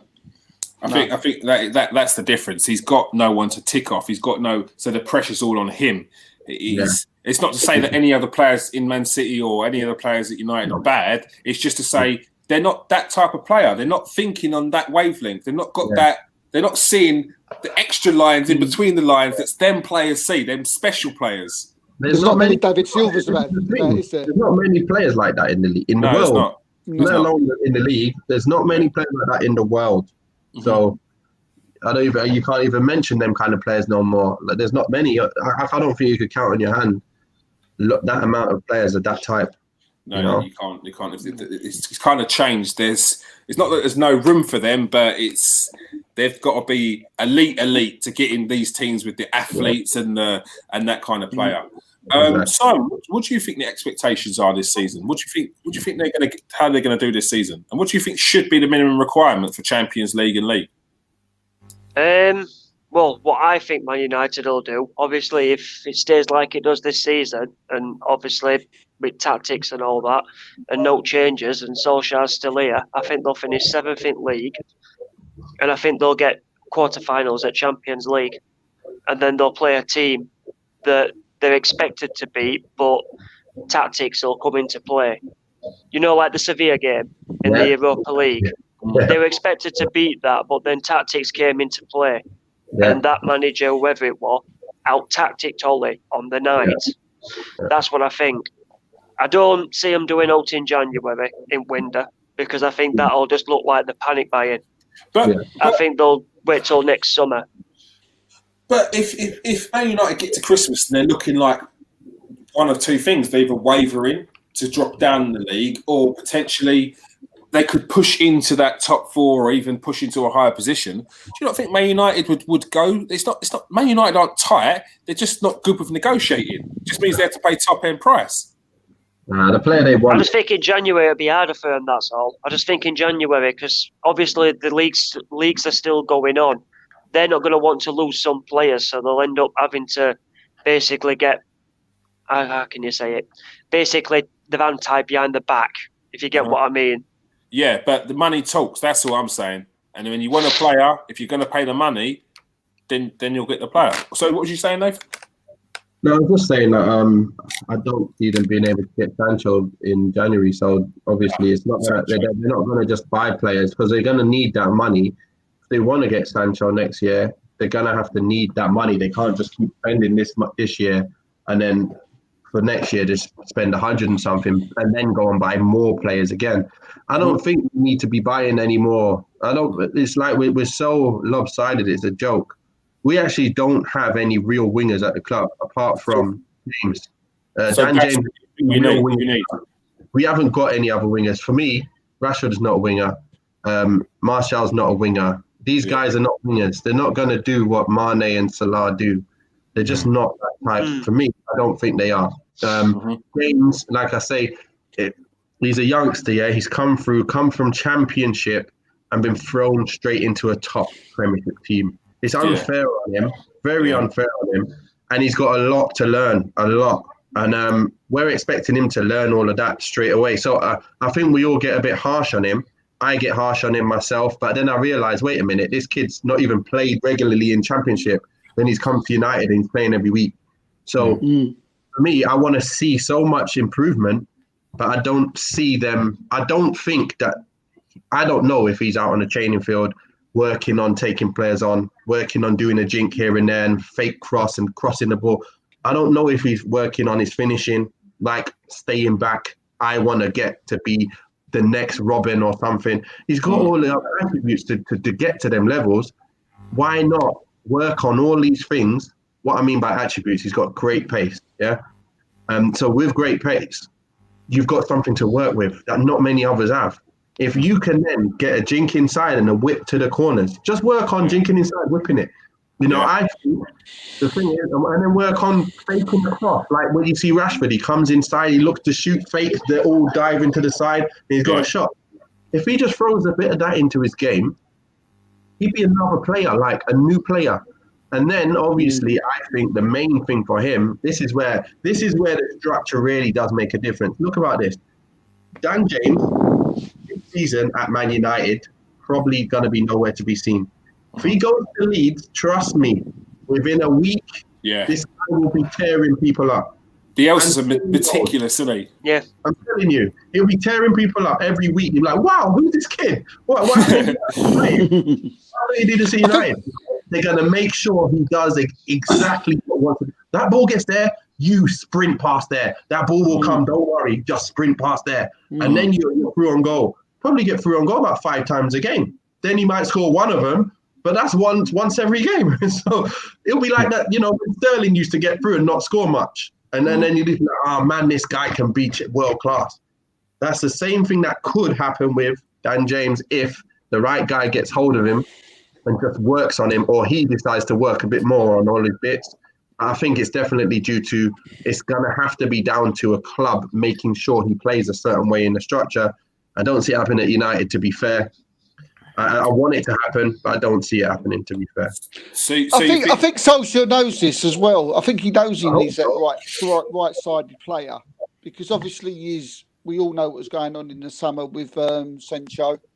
And obviously, and Jerome has obviously told us about Armand Diallo and Kuno Palistra. Yeah. All wingers, all that fast, sharp, tricky wingers, just like Daniel James. It don't fill Daniel James with a whole lot of confidence. I would have thought by these two that's to show a test of character. Exactly. But that's the difference that you just mentioned there, Steve. That's the difference there. He's getting ready-made players to do that job, whereas I'm talking about a player who's got the potential, who you can work with and get into that. I think that's Solskjaer's what he can do and what his strength is finding the player who's ready made to do it rather than making them better. You know what I mean? I think as a striker, he can probably work with the strikers and get them really good. But in terms of like I'm saying, we won't word again, this structure. That's what you need to get in there to make these players. Rashford be better, Martial be better, Green will be better. They'll all be better if you just have a way of playing. Fred won't lose the ball as much. Won't look so bad when, you know, having these off and on days. Bruno won't be giving the ball away as much, trying to play through balls. These things won't happen as much if you just have a structure. We won't lose the ball at the back. Yeah, it will just all be eradicated to a minimum, and it would be just lovely to see. I can't wait to see it. Hopefully, it will come soon. I don't know. Yeah. All right. Well, that is the end of the Man United section. Nathan, thank you very much for joining us today. We're going to see you. Announcement. We are going to see. Nathan, the Duke Ellington on regularly every week. Pretty much, yeah. Pretty much. Pretty much. I mean, that's as good a signed contract, that is. I'm taking that. Legally binding. My old man's watching, so yeah, he's a lawyer. So you're in trouble, mate. Yeah, but we're going to have Nathan on every week. We're going to have 15, 20 minutes, talk about Man United, talk about what's going on during the week. If there's stories about Man United, we'll be pressing Nathan on what he thinks about the situation. It's going to be good. You don't have to put your hand up, Simon, but I love that. Go on. I just want to say before we go as well, the sad news that's come out about Sir Bobby Charlton and he's been diagnosed with dementia. It's a horrible thing. I can't stand this disease. And I just want to say, basically, even though I'm an Arsenal fan and it's Man United, it's a rivalry, but every single one of us on this show, which I'm pretty sure I can speak on behalf of all of us, we wish him and his family all the best, because as a World Cup winner, and he's going to get to that point where he could just forget everything, it just saddens you and it upsets you. So basically, just want to say basically that every United fan, all fans around the world, basically, we know what you've done for England. We'll never forget what you've done for England. And Man United fans will not forget what you've done for Man United as well. Well said, Sire. Well said. Well said, mate. Well said. Love that. Love that. Couldn't have ended it on a better way. Nathan, what a chat. I mean, this has gone down in history as the longest team. Like, it's biased. People are going to say this is biased. All right? Well, it is, because he's part of the team. All right? Sorry, guys. An hour and 25 minutes talk about Man United. I don't think it's ever happened in my lifetime, even though I've got a brother who's a United fan. But, yeah, it's going to be a regular thing. Thank you for joining us, Nathan. Cheers, appreciate Nathan. you giving up your time, mate. And we'll see you next week. Thanks, Nathan. All right, Cheers, take care, Nathan. man. Speak to you soon, mate. See you later, mate. Boom. Nathan, the Duke Ellington. Who else has got him? No one, except for the Transfer Exchange show. So make sure you sign in every week, 8 o'clock, to come and see the Duke. Judge Duke. See what he has to say. Get the hammer down. All right. Where are we next? What are we saying? All right. Don't let me down, Jerome. It's generation. It's the next generation, 2020 top 60. Jerome is going to give us This is the Voice on the two top talents that I gave him earlier on today. Probably a bit late. Yeah, he's probably going to tell me. You're going to have to get some sound bites, man. Yeah, I know. It's awful. We need a new revamp. 1 week you guys are going to come on, you're going to be like, no, this ain't the Transfer Exchange show. There's no duck in a corner. There's no dodgy names. It's all looking at banners and stuff. Kieran's got fireworks going off in the background. Then you look at your emails and then you see a copyright from The Voice. It's a fair point. Jerome, who are the two players you've got for us this week? So we have an Argentinian and a Brazilian this week. The Argentinian is a 17-year-old called Dario Sarmiento, who's at Estudiantes. Now he's been there since he was 6. He's made a handful of first team appearances. 6? How do you find a player at 6? Yeah. like what? No, he hasn't been playing for the first team since he was 6. Yeah, I know. Well, some of these South American countries, they get him in there early, didn't they? He was big for his age. Yeah. The funny thing is, he actually isn't. He's a diminutive winger, right winger. He's left-footed. It's a very not easy comparison to make, but Tim Vickery, sort of an expert in South American football, he says that when you watch him play, you can see this is like pressure and a half. You can see like a bit of Messi, the way he plays. Sticks to his feet. Proper sticks to his feet. He weaves in and out of challenges. Very low centre of gravity. Lightning quick feet. His manager, not anymore, but at the time was Gabriel Milito, and he actually blocked him from going to represent Argentina at the Under-17 World Cup because the club needed him. They were a bit caught on players, and the manager blocked him from going. But yeah, someone with someone that's got sort of a lot of potential and is really, really considered to be like you say the next big thing, but someone that can be really special in Argentinian football. Looks good, yeah. Yeah, excellent. Right. Okay. The next one we've got. There's not sort of too much footage of him about, which is surprising actually. He's called Bruno Goncalves de Jesus, but he just simply goes by the name Bruno. He's a team in Brazil called Red Bull, Red Bull Bragantino. Mm-hmm. He's a funny sort of player because when you're doing a bit of research on him, it says that he's a forward, but he pops up everywhere. He's in the midfield. He's really deep. He's actually considered for his age group the best Brazilian at his age group. Oh, really? Yeah. He's got all the flicks and tricks. Manipulates very well. He's got speed, a bit of technical ability. There's a goal which you need to have a look at where he beats about 5 defenders in the box. Do you remember a bit similar? There's a goal that JJ Okocha scored. I think it was against Bayern Munich against Oliver Kahn, where he sort of goes right, left, right. Yeah. Sits him down. Yeah, it's a bit similar to that, but he just beats the players in the box. It's amazing. But yeah, if you're considered the best in Brazil at your age group, then that's not too bad, is it? Yeah. So yeah, they're the two sort of South Americans that we had a look at. And if you notice the club that he's at, Red Bull, the chances are that he's probably going to end up at Leipzig. That's always the connections. It's a lot of players from Salzburg end up going to Leipzig. We've just seen two recently in the summer transfer window. 2 players went from Salzburg to Leipzig, and I wouldn't be surprised if it happens with this one. I know they brought in a defender from this team last year. I think Steve done a top 60 on him, and then you did a little piece on him. So yeah. Thank you very much for that, Jerome. It sounds like someone's trying to blow the house down. Have we got the big bad wolf in here or something? Huh? Must be a ghost. Huff and puff and blowing the house down. That's all I can hear. I can't hear anything. All right. Now it's time for the transfer roundup. You thought it was gone. It ain't gone nowhere because transfers are still not going on, but there's a lot of talk.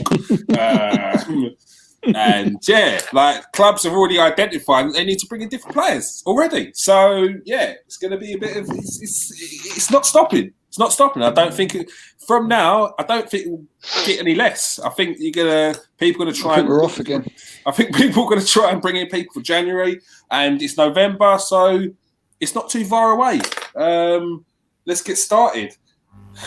Pep Guardiola is looking like he's not going to be renewing his contract. There's a meeting earlier on in the summer, and he's identified what types of players, what positions he needs. If you notice in the transfer window, he didn't get all of them players. Some will say Man City still spent a lot of money and did good business, but it didn't get all the players he needed. He wanted a striker as a long-term replacement for Sergio Aguero because he's starting to get on a bit. But he wanted another central midfielder, didn't he, Steve? He wanted speaking about the other day. What was it that he wanted? He didn't get, and then there was the meeting that they had, and it's seriously looking like there's no going to be any contract signing. The more people I talk to every day, close to Man City, are just convinced that Pep's not going to be there at the end of the season because he's not getting what he wants now. He had the meeting in the summer. He put down in paper what he wanted, and he was refused them. Like you said, he got a few of them, but he was still about 4 players short of what he wanted. He was shocked because normally when he goes into one of these meetings, which he has apparently annually, when there's a transfer window, summer transfer window, he's given what he wants. He's given a blank checkbook, and and then away he goes. But that wasn't to happen. Since then, he's had another another meeting. Told them what he wants again. They've totally refused him. He wanted to bring in Paston Daka, in the January. They've refused, but he will be going to City in the summer. I've been talking to a few people from Man City, and they've been telling me that this is all to do with the new manager. There's been another deal with Man City they've been connected with RB's Leipzig, and now they're a feeder club for them, which makes the story what I was being told about Patson Daka even more. So I just put 2 and 2 together. That just came straight away. And also the other one, which is not really a Man City thing, but Dominic Soboslai is now has already advanced talks with Leipzig, who again are already a feeder club. But and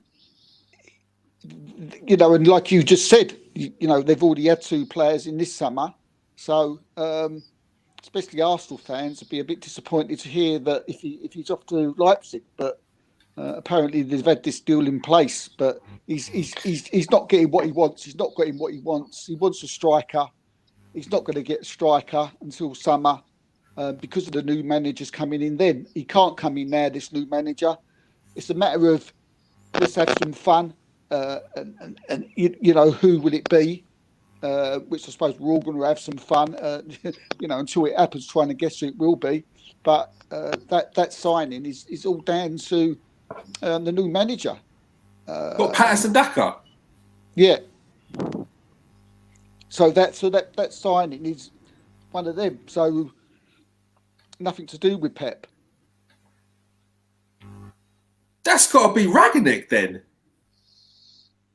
Well, we spoke about that before even we had all this news that what was going on with the feeder clubs with the new. Didn't know that. We didn't know this. That's why I kind of dismissed it, because it wasn't a very Man City kind of signing. Do you know what I mean? They're like the old razzmatazz. Like when we spoke earlier, and you dropped Zidane, I was like, whoa, that could be it. Real Madrid trying to get rid of Zidane. Zidane, look. Although Zidane's record at Real Madrid right now this season is not too great. Look, the guy's won 4 Champions League medals and 2 La Liga trophies. Like he's not got a bad CV. No, that's shocking. No, that's absolutely shocking. So that's the embarrassment. So someone like Man City, it fits the bill. It fits the mould of that sort of he got in. Do you know what I mean? Just previous ones, Pep, Mancini, Pellegrini. And even the ones they were looking to get were Sarri, Bielsa, and Zidane. For me, Ragnick doesn't quite fit that. But then, if you're saying there's a feeder and Man City look like they could be bringing in Patson Daka, then that kind of swings more that way. Well, it wasn't when I was told this. It wasn't sort of. I had a look to ask a few people to see if it was about, and I couldn't see it about anywhere. And to be honest with you, sometimes I like seeing it about somewhere, just a little nudge. So, like a little nudge somewhere, someone's giving you a little hint or something. But I couldn't see it. But eventually, after about 3 days, I did see something of Patson Daka. And so, again, it's, but it does look like Ragnick. And another thing he still wanted a centre-half. This was Sam who told me this. He wanted a centre half, and I don't know if I'm sorry, Sam, if I wasn't meant to tell you. He didn't tell me not to say it, but but he still wants a centre half. But Man City have refused him that because, as far as they're concerned, Nathan Ake has came in and done the business. Nathan Ake has been a good signing. I don't think they expect him to be that good. And they're wondering, well, what do you want another centre half for? You're just throwing money everywhere. And I don't think it's helped Pep's calls a lot. But what it is, I think, if you're thinking long term, Garcia's gone. He's gone. Yes. He's going to Barcelona. That's why he wanted him. That's why he wants another centre back. He don't want to take a youngster, because look, you brought in a youngster through the ranks. There's not many that are coming through them ranks because they're not quite there. Look, if you look at the players that have left Man City, bar Sancho, they're top players, and they will be top players in the future, but they're not there for Man City now. Whereas Phil Foden and Garcia are the two. Whereas it's like they don't. It took years to bring through Garcia. They haven't got a Garcia coming through yet. And even once they thought Garcia's the guy, that's still been a 1.5-year process to get him into that first team and have that trust with him. But they can't work out. They're quite happy to. I mean, we all know Garcia's going. It looks like he will be going eventually. I mean, there's rumours about that he's also going to be thrown in with a Messi deal, which is going to happen in the summer, which Pepper's got no say in. This is just something that's going to be done between the two guys at Man City. But again, they're worried about the way Pep wants to seem to throw money away. Yes, they're getting rid of Garcia, but they've got Ake. So they're wondering why. Why do you want to spend all this money? Who would you bring in at City, Jerome? What, centre back? No, the manager. Oh, sorry, manager. Go on. I like Pochettino. Yeah. I don't see it. I don't know why, but I don't see Pochettino at City. This is the thing. It's like with United. You've had a manager there that has been so successful. Like, where'd you go from that? Like, expectations are totally different to where they were, a few years ago. Yeah. You're follow. It's just so tough to follow these managers. Obviously, there's the Leipzig manager, but God, I don't know. I don't think you can get, honestly, Pep and Klopp. Get rid of one of those. I don't know where you go. Yeah, it is. It's almost as if you lose Pep or Klopp, you're 100% going backwards. It's like, and it's no slight on any other manager, but these two managers have been excellent for like the last 5 years. I mean, you said the other day, Bielsa of Leeds. I don't know. I just. I don't think he'd go there. You know what Bielsa does before Bielsa manages a team. He does like all this research on the city, the population. He does lots of like background checks to see if it's like a good project. He won't just choose the best team. He won't. He'll go to somewhere where he can change it. Yeah, and like somewhere he feels associated with, and it's. Yeah, I can't see it. He'll probably go there now. No, but I know what you mean, because it'd be very hard as I was saying with Victor Orther before, it'd be very hard for Bielsa to get what he's got at Leeds. He's not just got what he's got the love of the Leeds fans. He's got the love and the trust of the board to pretty much do what he wants. Yeah. If there's restrictions there at Man City, maybe. I see what you mean. It's also, but what's going to happen as well? Pep's going to take his backroom start with him wherever he goes, or they're going to leave with him. Yeah. So whoever comes in as a manager, they've got to have a really good backroom staff as well. Yeah. So it's not just the manager. It needs a full structure. It's got to be a full structure. So I don't know what Bielsa's what he's got behind him, and we all know the one manager that Man City want. And that is 100%. We know who they want. And will they get him?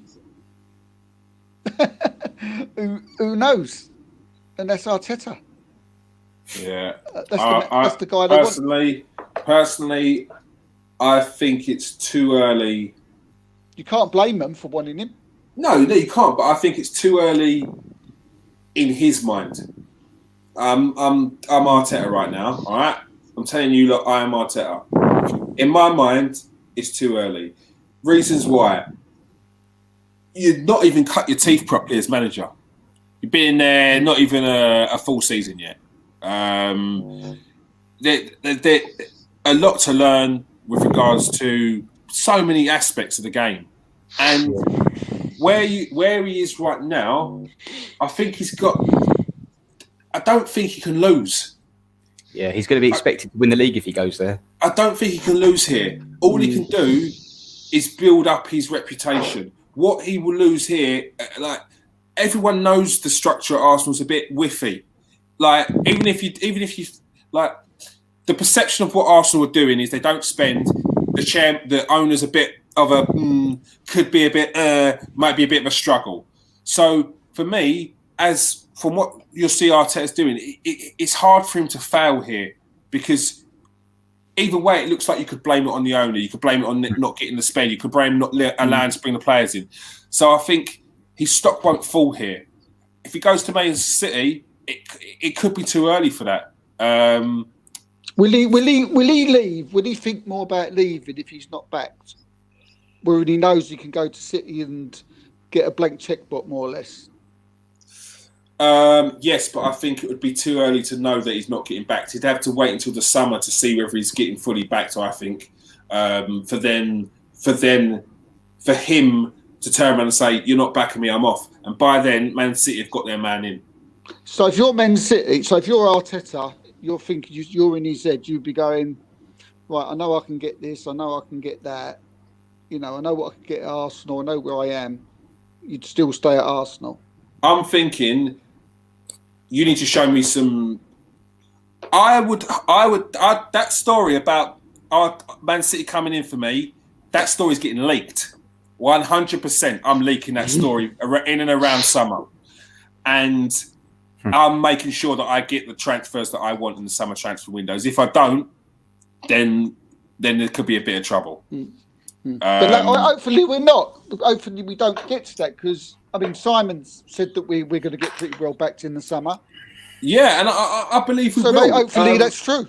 As long as Arsenal hit the targets that they need to get to this season, I think because obviously, you can still get backed in a window where a lot of Arsenal players are leaving, whether it's a sale or not, they're leaving because their contracts are running out and whatnot. But it's like, how can I put it? Yeah. What would you do, Jerome? What would you do if you're Arteta? I think he's got too much respect and love for Arsenal to leave after such a short amount of time. If he goes, it won't be for a while. I think it's him. I think it's him. Yeah, as a man, he wants to finish his project. He's made promises to players, not promises, but he said, "I want you here to within 3 years to win the Champions League." For then you to leave after a year and a half, you'd be like, "Huh?" And it doesn't come across as that kind of guy. Again, I don't know him. Perceptions. Well, I could tell you there, they will be going in for him in the summer. Yeah. If Pep leaves, they will be talking to him. They will talk to him. Yeah, they could talk to him, but like I'm saying, I feel like. But I just hope he's like you said. Hope he don't. Yeah, I don't. Personally, I don't think he will. But it remains to be seen. This is football, and anything can happen. Anything can happen. Yeah. Juventus striker Paulo Dybala is in talks with Juventus over a new deal. He's been in talks with Juventus over a new deal since the start of the summer. People. Yeah, there's been a lot. He's not in the team, is he? There's been a lot of talk about talks. The only talk that I heard was that they can't afford to keep Dybala and Cristiano Ronaldo. And Ronaldo's got another 2 years left on his contract, hasn't he? So, this season and next season. So, one's going to have to give way, and whether that's wages or leaving, I'd watch this space with Dybala because, like I said, this contract has been in talks since the start of the summer, in and around the time when Messi was looking like he could be going to Man City, like the first, that bit there, that was when they were initially went in for talk with Dybala. That was like 3 months ago, and I'm not hearing any sort of anything encouraging on that. So watch the space with Dybala because it could be a case of all of a sudden that turns into contracts not being signed. They could be looking to sell. Well, he's sitting on the bench at the moment, so yeah, exactly. Squadron Mustafi rejected Arsenal's offer of a new deal. We reported this on the 6th of July that Arsenal had offered Squadron Mustafi a new deal. So yeah, top work there. Well done there, Simon. I think that was you that gave me it. Yeah, it was. According to the Sun, Sheffield United are in for Manchester United's Marcus Rojo in January on loan. Decent. Injury though, any injury prone. Do you know what? I think he's. He seems like he's always unfit. He doesn't seem like he's match fit for the Premier League. He seems a bit bulky sometimes. It's like his weight's very, very up and down. So I don't know. Maybe Chris Wilde can get something out of him if he does go there. I think he probably could, to be fair. Crystal Palace have opened talks with Andros Townsend over a new deal. Samuel has dismissed suggestions of a move to Arsenal. Didn't even know that Arsenal were in for him. I think that's just paper talk. Henry Lansbury's turned down offers to terminate his contract at Aston Villa. I'm probably not surprised. He's probably on a fair bit of wedge, and he knows that he ain't going to another Premier League team. Barcelona president left Barca in the lurch by by basically quitting, him and the board of directors. Lionel Messi had a party. Yeah, Lionel Messi had a party. So Lionel Messi leaving at the end of the season potentially could not happen. We don't know. Possibly. It depends. It depends who they get in, and I guarantee the next president is he's sort of pitched to get the presidency is going to be, I will keep Messi at the club. So He already is. Victor Font, isn't he? He's already said it. There we go. Man United will move for RB Leipzig defender Dayot Upamecano next summer, but they're not going to be the only club. There's quite a few clubs that are going to be in for Dayot Upamecano. There was City that were linked with him previously. They held talks. Arsenal had held talks previously with Dayot Upamecano. They will probably be going again in the summer. And Manchester United are interested in him. So watch this space. Seems like he's holding out for something, doesn't it? Bayern Munich, I thought. I said that a while back, and it's because I read a Bayern Munich blog like last year. It's around past Christmas last year, and it said that Upamecano was going to Bayern Munich, and then it didn't happen because of COVID. So it just feels that way. It feels that way. But it remains to be seen. Liverpool are interested in IFK Nopping midfielder Isaac Bergman. Jerome, you had a little look at him. What's he saying? Yeah, Isaac. So Isaac Bergman, he's the son of Joey Gudjonsson. You know, the former Wolves and Villa player. Oh, is he? Yeah. What's the name then? Well, it's Isaac Bergman Johansson, and his dad's called Joey Gudjonsson, so it's still not the same surname. So I still don't get it. I thought you was going to explain it there, mate. You just went way left field. Nah, just I got I was with my eyes together saying, "Is that the right spelling?" It's a different name. Do you want to swap? Yeah. So he was actually born in England, but he represents Iceland at youth team level. He's 17 years old and he's already played for the under-21s. Yeah, he is a really, really versatile player. He prefers to play sort of central midfield, but he can play out wide, he can play fullback. For Iceland under-17s, he played 9 games and scored 8 goals when he was only 15. What? Amazing record, amazing goal scoring record for them. You found the new James Milner. Is that what they're looking for? Yeah, it could be. He's the left-footed James Milner. Plays with a lot of maturity, a real team player. He's in 26 games last season. He got 10 assists, and he's already a key figure in their team. Now, in the first team. Now, I haven't heard this before, but I don't even know if this is true or not. But I read that his club IFK they had to turn scouts away from the games because there was just too many scouts coming to watch him. Yeah.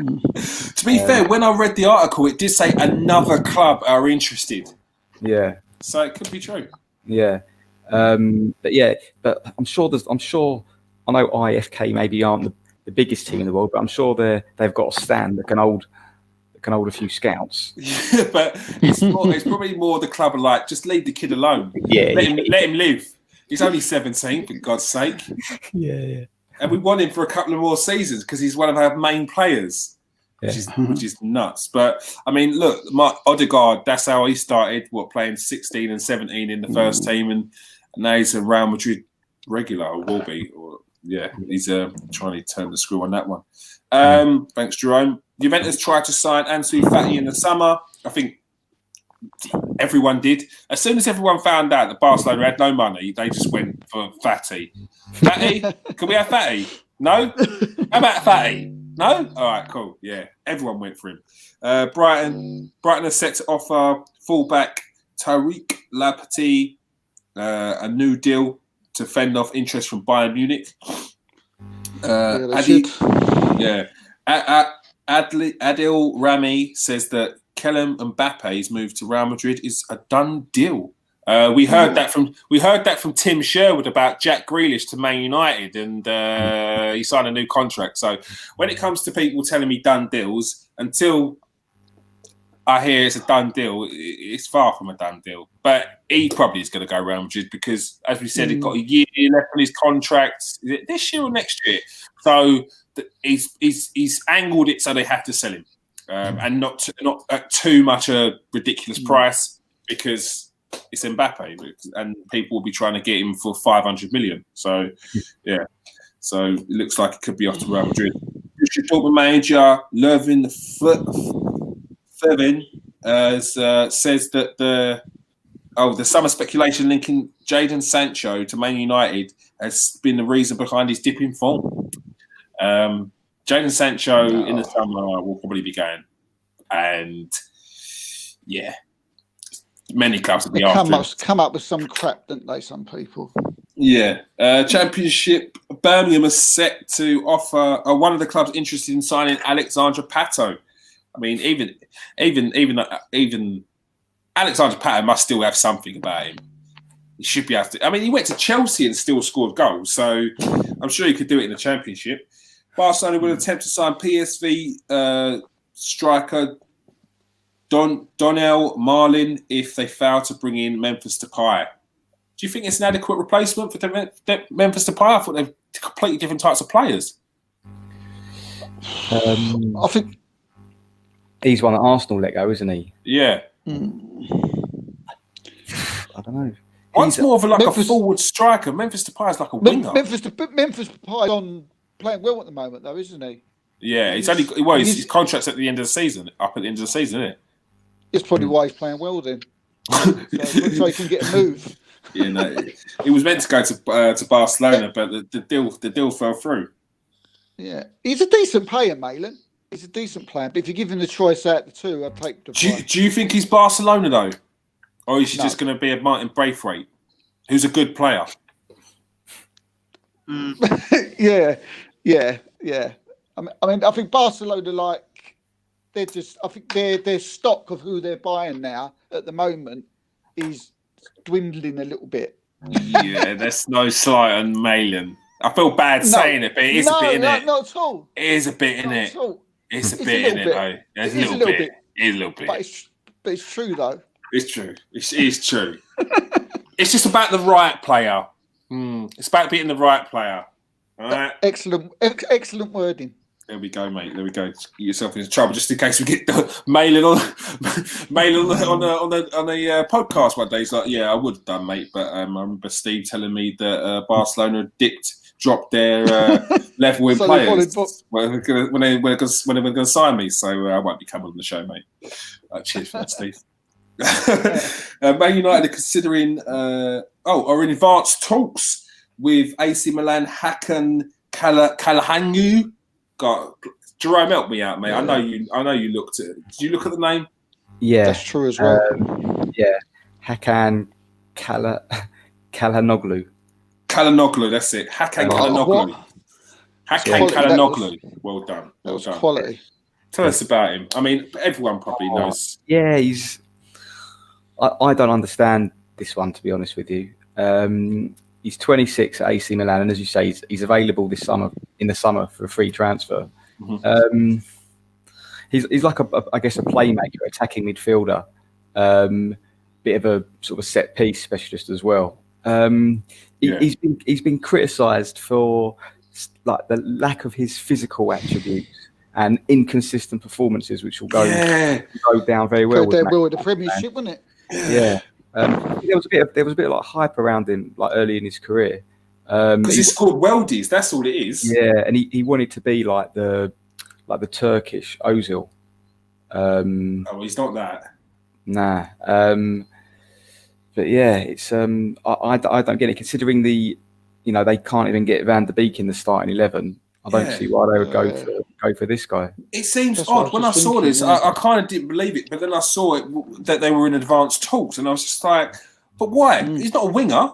And as you said there, I know that he's inconsistent. I've seen that he's in. Look, the level that he was at when he first came on the scene, he was like, not a big name, but he was like, oh, this kid has got a wicked free kick, and he shoots from like 40 yards and hits it with venom. Like, troubles the goalkeepers, But he's not pushed on from there. And there's no hype around him. And when you watch him, he's very in and out of games.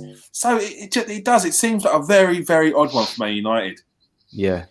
It's not like a position that they need, is it? No. Look, like as you're saying, you've got Donny van der Beek. It's weird. Yeah, strange one. Yeah, strange one. John Lundstrom looks set to leave Sheffield United at the end of the season after talks collapsed. Crystal Palace and Burnley are interested. Man United and many other top clubs are contemplating a move for Ryan Gravenberch of Ajax. Another midfielder. What? Yeah, another midfielder. I can't. Like what? This kid's a player, but also Juventus are in for him. I think if you watch Ryan Gravenberch and watch his interviews, he's a very smart kid. So he will be doing his homework on Man United before any move would be going through. And he said he wants to not emulate Zidane, but he said something about he's this type of player and that type of player, and basically he wants to go to Real Madrid or Barcelona. That's what he said. Do you think I mentioned with Nate? Do you think we've sort of when we've said that you shouldn't go to Manchester United because you'll never get a game? Have we sort of gone a bit over the top with it when you look at the age of their players? Because they're very young, aren't they? Yeah, but Ryan Gravenberch, let's say he's 19. This kid needs to play week in, week out. All right? And maybe not week in, week out, but he needs to play of 50 games in a season, he needs to be playing 35 to 40. Yeah? This isn't a put him on the bench kind of player. He needs to go to Man United when he's 22, 23 and established. He don't need to be going to Man United to develop. And this is what I'm saying. It's not about going to Man United because I'd say the same thing about players going to Real Madrid, mate. Because I just feel like they get eaten up in there. Because if you're not there for Real Madrid, it's like, we've not got no time not time to develop you. But it's like it's very strict. It's very harsh. It's a harsh reality when you go to these clubs. So it's not necessarily to say don't join Man United because they're going to ruin you as a player. It just feels like, okay, you're talking about, you're in advanced talks with Calhanoglu, and you're talking about maybe bringing in Ryan Gravenberch. You've got Donny van der Beek. Like, Ryan Gravenberch, I'd probably say is more of a number 8, the box-to-boxer. But then who have you got in there now in that position? You got Pogba playing there? Is it a replacement for Pogba? I think someone's a replacement for Pogba. It's got to be. I don't know. I mean, if you're talking about bringing in Calhanoglu and Ryan Gravenberch, then you've got to be replacing Pogba. You have to be. Otherwise, you just stockpiling midfielders. Like Van der Beek is a prime example of that. I'd play him every week, Van der Beek. Yeah, mate, he made a difference. I play him every week. It made a difference. His energy, he wants the ball in and around everywhere. He moves into positions. He's a quality player. He's got no fear, is he? He comes gets the ball. Because he knows how technically gifted he is. And you know what he does? He does what Dutch players do. They know he knows where that pass is going even before the ball's come to him. Yeah. He's coming to him and he'll play it off straight away. What was the stat? Straight to the player. Out of 9 goals Man United scored, 7 of them was set up by or involved Donny van der Beek, and one of them was the goal. Wow. Like, that's mental. So he started once, isn't he? That's an excellent stat for someone who's barely getting game time. Yeah, it's nuts. Theo Walcott wants to remain at Southampton after his loan spell ends. Timothy Ware looks set for a loan to Saint-Etienne from Lille. Real Madrid forward Eden Hazard wants out at Real Madrid. Arsenal are interested, but please please read the messages, people. Please read the messages. I can't go through this again. Yeah, please. Look, I just started to get rid of some of the wrinkles that were there from the previous transfer window. Steve's expecting. Thank you very much for that, Steve. But please read the messages. Yeah, because there's a lot of talk about this. Arsenal have seen that Eden Hazard ain't happy at Real Madrid. So as a club, they've reached out to his representatives and put the feelers out. That's all. It happens all the time. Probably like another 30 other clubs then. Thank you.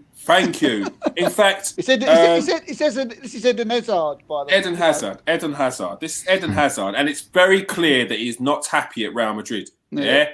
So many clubs would have reached out to him, to his people, to see what's going on. Are you happy? Where would you like to? Would you be interested in coming? These things happen, people. Take it in. We're not saying that Eden Hazard's going up to Arsenal. It's a move where potentially Arsenal would like to make an approach in the summer, but things can change. We're only in November. So, yeah, anything can change, man. He's been offered to Chelsea, or his representative has spoken to Chelsea, and they don't need him. They've got Ziyech. They've also got Pulisic. They've got an abundance of players now to replace Eden Hazard. So there's no room for Eden Hazard back at Chelsea. I think there was a little interview that came out the other day, and he said, "When I'm finished with this, I'll come back." But doesn't necessarily mean to Chelsea. That could just mean to the Premier League. So he'd be happy to go to any of the top clubs in the Premier League, whoever's after him, because he wants to come back to the Premier League. Was there any more on that side? Not really. Just letting you know as well, my battery's going. I might have to jump off soon. All right, don't worry. We have gone over 2 hours. we have. We're nearly done. Manager Carlo Ancelotti insists that Moise Kean will return to Everton after his loan. I can't see why he wouldn't anyway. He's a top player. He's only 20. I think it'd be silly for Everton to get rid of him. I was surprised he went out. Yeah, so was I. And the weird thing, Steve, is they're looking for another striker to help Calvert-Lewin afterwards. So it's a bit of a weird one. Unless he's seen him in training and he thinks he's that bad, which I don't believe he is. No, but he's not. He's a very gifted player. A very gifted player who was playing first team football with Juventus at 18. He moved to Everton at 19.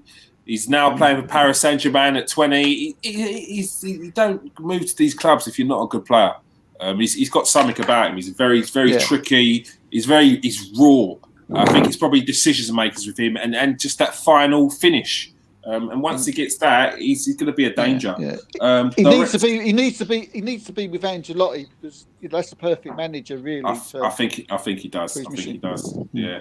Director of Football Operations Huss Fahmy is set to leave Arsenal after 3 years in his role. That was another post that was dropped in. When was that? I think it was July, in and around July. And it's only actually come out. Oh, sorry, that was in and around July, and it's only actually come out yesterday that Huss Fahmy will be leaving eventually Arsenal. So, thank you very much, people.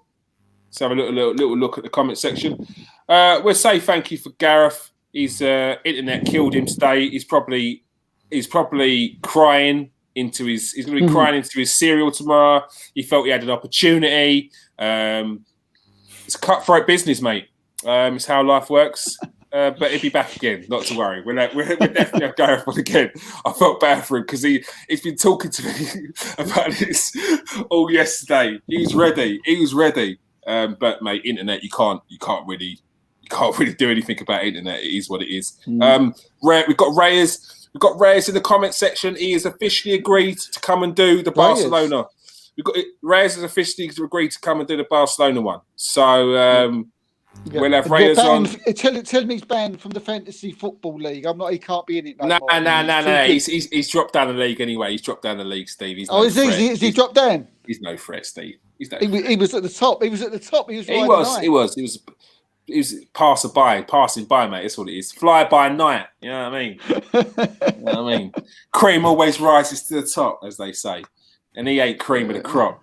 But we will see you hopefully after I've just slated you on the Barcelona and Real Madrid special. We're going to have hopefully Joan Luque as well give us a little update on how he's getting on at Maidstone, which is absolutely brilliantly because he scored again this weekend. Yeah! He's one of us. Obviously, we've got Goodwin in there. Thank you very much for coming in, Goodwin. Peter G, our man Peter G. Melvin Marks, always there. Obviously, you're there, mate. Obviously, thank you very much for being here. D Dubs, I don't think I've seen D Dubs about. Shadowrish Ray, thank you very much. Steve thinking Man U, Chelsea, Tottenham over Arsenal. Come on. You went to it about that comment, Steve. H4S, Ethan Matters, thank you very much for joining, Ethan. Love the support, helping me out with some of the pronunciations of the name as well. El Iniesta. I should remove you from the pod for that one. In brackets, El Nene. That's Tashi Tenzing. Andrea. That's good. That is good. It's good though. I like that one. Adrian Anderson, thank you very much for joining. He says it's party time. Thank you very much for Nathan Ellington for coming on. Obviously, lovely little shout out from Simon about Bobby Charlton. It's very sad. And dementia is a horrible disease. It's awful, and there's nothing you could do about it as well. So just thoughts go out to his family and just help him along the way because it's a horrible journey. Thank you very much for joining us. Nobby Styles as well. Nobby Styles as well. Nobby Styles, rest in peace, mate. Another one who had the dementia. It's got to be something to do with the footballs, isn't it? Like them cannonballs for footballs that they used to use. Sean Connery as well. Sean Connery. Shout out to that man. Taught me how to talk to girls and how to backhand a girl. Oh my God. Did you not see him live on TV talking about it? How you doing? Yeah. These women need to be put in line. Shocking, my man. Shocking. Shocking. That's us taking off. Yeah. He's not my man on that one. Thank you very much for Simon for joining us. Thank you very much for Steve, Chief Scout. Yeah. Cheers, everybody. I thought you were just going to leave it on yep. I thought you were just going to say yep. No, Thank you very much, Steve. Thank you very much, Steve, Chief Scout. Yep. Cheers, everybody. Yeah, no, but cheers was a delay. And happy birthday to my granddaughter today. She's 2 years old. Bless you. Love you. And hopefully she wasn't watching just then when the old backhander comment came out about women. What a message. What a guy. And obviously, the voice that is Jerome Marks. Thank you very much for joining us. Cheers, thank you. Just very quickly, talking about Bobby Charlton, obviously his brother Jack Charlton, there's a very good film coming out soon called Finding Jack Charlton, all about Jack Charlton's career and life, and that should be quite interesting. He was a bit of a character, Jack Charlton. Yeah. He was. Yeah, I think it comes out. Go on, what was that? Comes out when? I think it comes out later this month. All right, cool. Should be a good watch. Yeah, we'll keep an eye on that. We'll retreat that. We'll put that out so you can you'll know when to buy that. Yeah. Yeah. Thank you very much for the comment section. Thank you very much to everyone that's joined us tonight. Oh yeah, of course. Jerome's little show. I say little. Why did I say little? It's not little. It's big. It's big. It's big. Big show, mate. The big show. Basically, Jerome's segment on here could get lost. So we're going to give it to you in bite-size form. That will be out tomorrow. That's going to be talking about Man United youngsters. There's a couple of extra youngsters we didn't talk about in today's show. And we also, in each episode, I pick a player from around Europe that's coming the transfer window. Always going to be a youngster that I think's smashing it at the moment. And I'll leave that for a little surprise who that is as well. So make sure you keep an eye out for that show that's out tomorrow. I'll probably put that out midday probably. So yeah, keep an eye out for that. Thank you very much for everyone for joining us. Peace out, stay safe, and wash your hands, everyone.